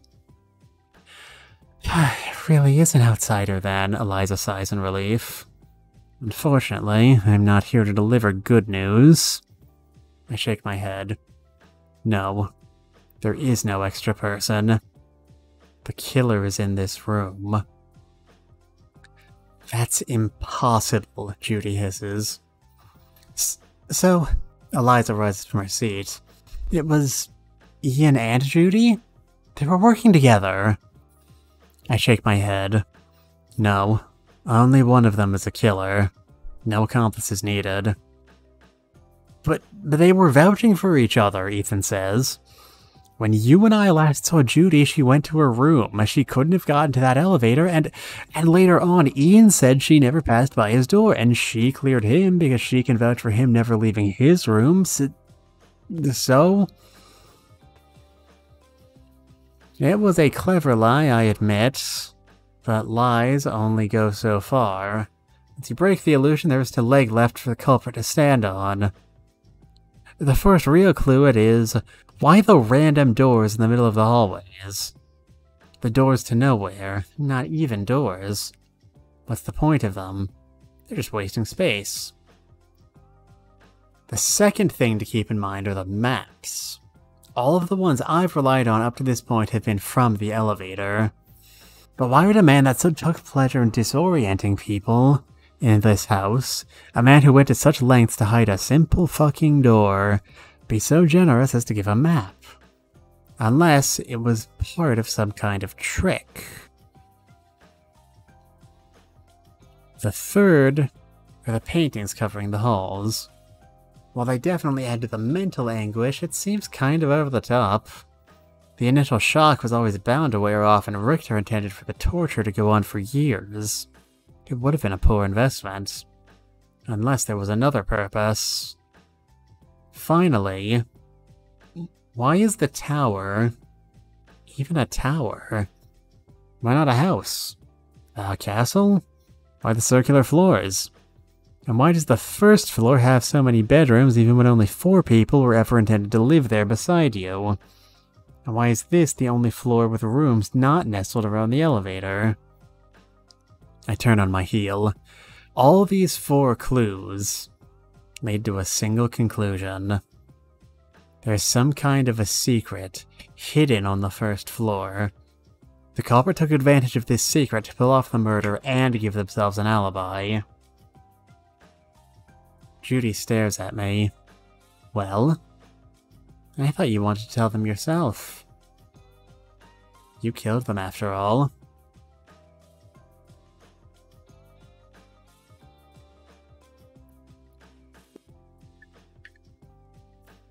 The others turn their attention to her, but she doesn't break eye contact. Heh. Funny, she spits out. You're right, it is kinda funny. I imagine Richter designed it to make it easier on himself if he felt like chasing you around the hallways at night. Or to baffle you. How much and when he actually used it, I don't know, but the fact remains, it exists. Get to the point. Judy grits her teeth, an animal just barely containing herself from lashing out. Alright, I say. It's really simple when you think about it. If we assume you're the culprit, a couple of facts are clear when we look at the floor plan of the first floor. The first is that you went in the direction of your room, as Ethan and me were standing in front of Ian's. You never passed us after that yet. If you're the culprit, you had to get to that elevator before we did. That leads to the second fact. You must have gotten past the door somehow. You must have gotten past the door to nowhere, rather. She laughs, earnestly. Okay, I knew you were pulling things out of your ass. That door isn't even a door. You can't get through it. You can't. She bites her lip. I never said you went through it. I said you got past it. Now, obviously, if we trust the floor plan from before, that would be impossible. That floor plan was made to accommodate what you see, not what actually is. I motion over to Ian, and he drops it in the center of the table. A sketch of the true layout of the first floor. Why did Judy never allow anyone into her room? Why was Judy always actively against any kind of room searches? Why, when her scared and lonely brother desperately knocked on her door all those years ago, did she never open it? The answer's the same now as it was then, in spite of her changing rooms. I point to the sketch. Judy's rooms, the one she had before and the one she'd taken now, do not exist. This hallway's not a circle. It's a spiral.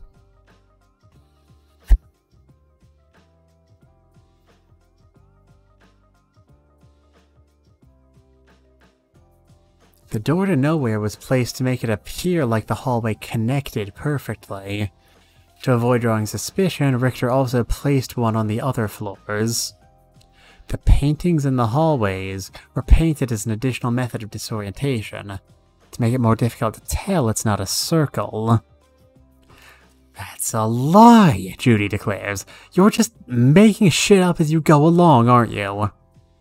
Why don't we go over there right now? All you have to do is open that door. It'll speak louder than any defense you can muster up now. For the record, it was obvious you were lying anyway. Even if I realized it after the fact.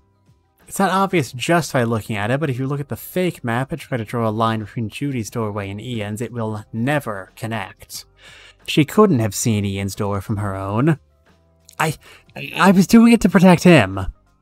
I can believe that, I say. But let's not pretend like you weren't doing it to make your own alibi more solid either. She falls quiet, looking to her siblings for help. I have no right to do this. I'm an outsider, their family. She's their family. Why are they keeping silent? Why have they turned their backs on her? Of course, deep down, she knows why. Because they know it's the truth.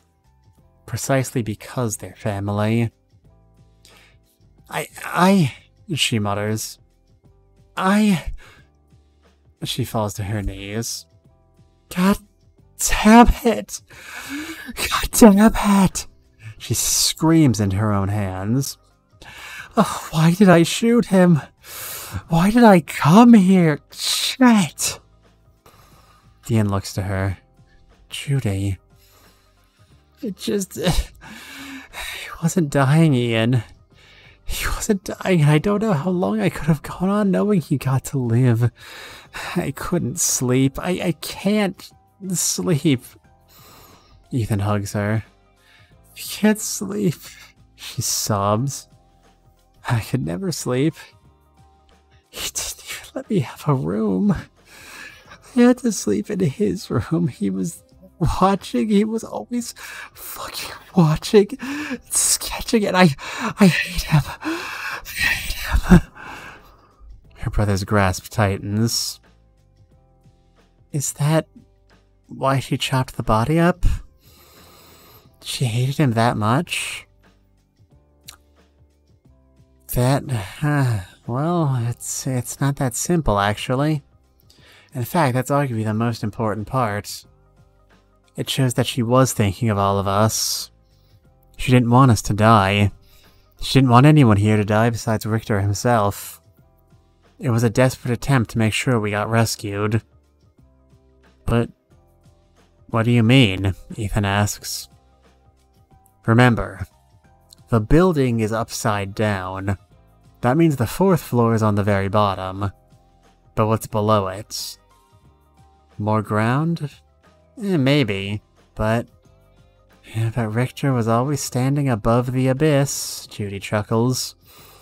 The answer lies in the 4th floor tiles. They're the only black ones. It's a strange choice, unless you consider that remark. Eliza catches on quick. It wasn't marble, was it? I shake my head. No. It's transparent glass. The darkness is the darkness we're all dangling from. Literally, Ian concludes. The whole upside-down tower is hanging off the upper part of a cave system. The same cave system the local river runs through. He squeezes his fist. That's how he made Mike disappear. One of the glass tiles in his room could be removed. All he had to do was drop the body down. It hit the rocks, got stuck, whatever. The point was it was never found. It's probably still there. It's still there. I wrap my arms around his shivering body. Judy wanted to use that for herself, I continue. It was the only contact with the outside world she had left. Climbing down would be too dangerous. She doesn't know how high we actually are, or if there's a rope that would hold her weight. But she knew there was a river running through. A river that went all the way to the village. How would she use that to her advantage, though? Throw a message in a bottle? Doubt anyone would find it, much less read it. And even if they did, without proof Richter was dead, they'd probably assume it was the devil himself, luring them to their doom. She needed something more direct. Something that would force people to show up here. The only way to do that would be to force a police investigation. And the only way to do that would be by undeniably proving Richter was dead. Judy sniffs. There were 2 problems. The first was that I didn't know where the river actually was. I could hear it, and I knew it probably wasn't right below the removable tile since Mike's body would have landed in it years ago. I took some pieces of bread and threw them in a random direction until I heard a splash. Obviously I couldn't throw an entire body. I chopped it up to lighten the load. I, used a sheet to make sure I didn't get any blood on myself. Same sheet she originally kept the body in, and the one she later tried to pretend was in the elevator shaft all along, I guess. Gave me more pieces to work with too. Bigger chance to be noticed, I guess. The head and arms could be an important one. Those could lead to an ID. I threw in the feet too, though. I thought that if they found those, they'd search the river for the other parts. She chuckles. It probably didn't work. That was the only ID I had. Guess you're all gonna die because of me. We say nothing. I guess it's better that it ended this way. I knew hiding the fact that I didn't have the room wouldn't last forever. When we were children, it was easy. Little Judy always kept to herself. We didn't push each other. We kept distance when needed. We could understand each other even if we were miles apart. When we got stuck, I didn't know what to do. Everyone was taking different rooms. At first I didn't want to reveal how it was years ago, so I claimed the other fake room. And then I got the idea. For all of it.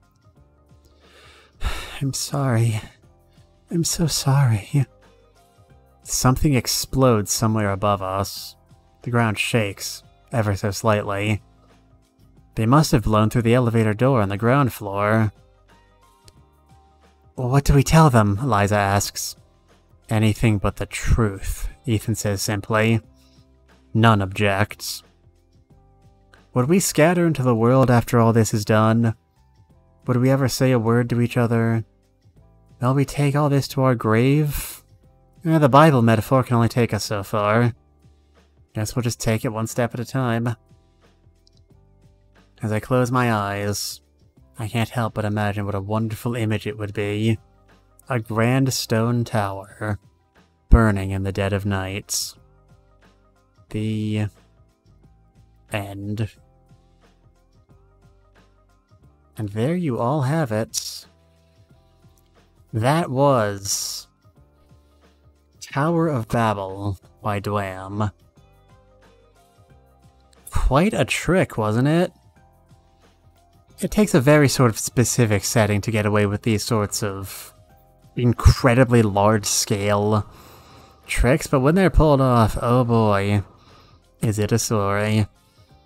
And hey, we're allowed to be happy about this one because the victim was a colossal piece of shit, wasn't he? I hope you all enjoyed today's story as much as I did. And seeing as how there's a non-zero number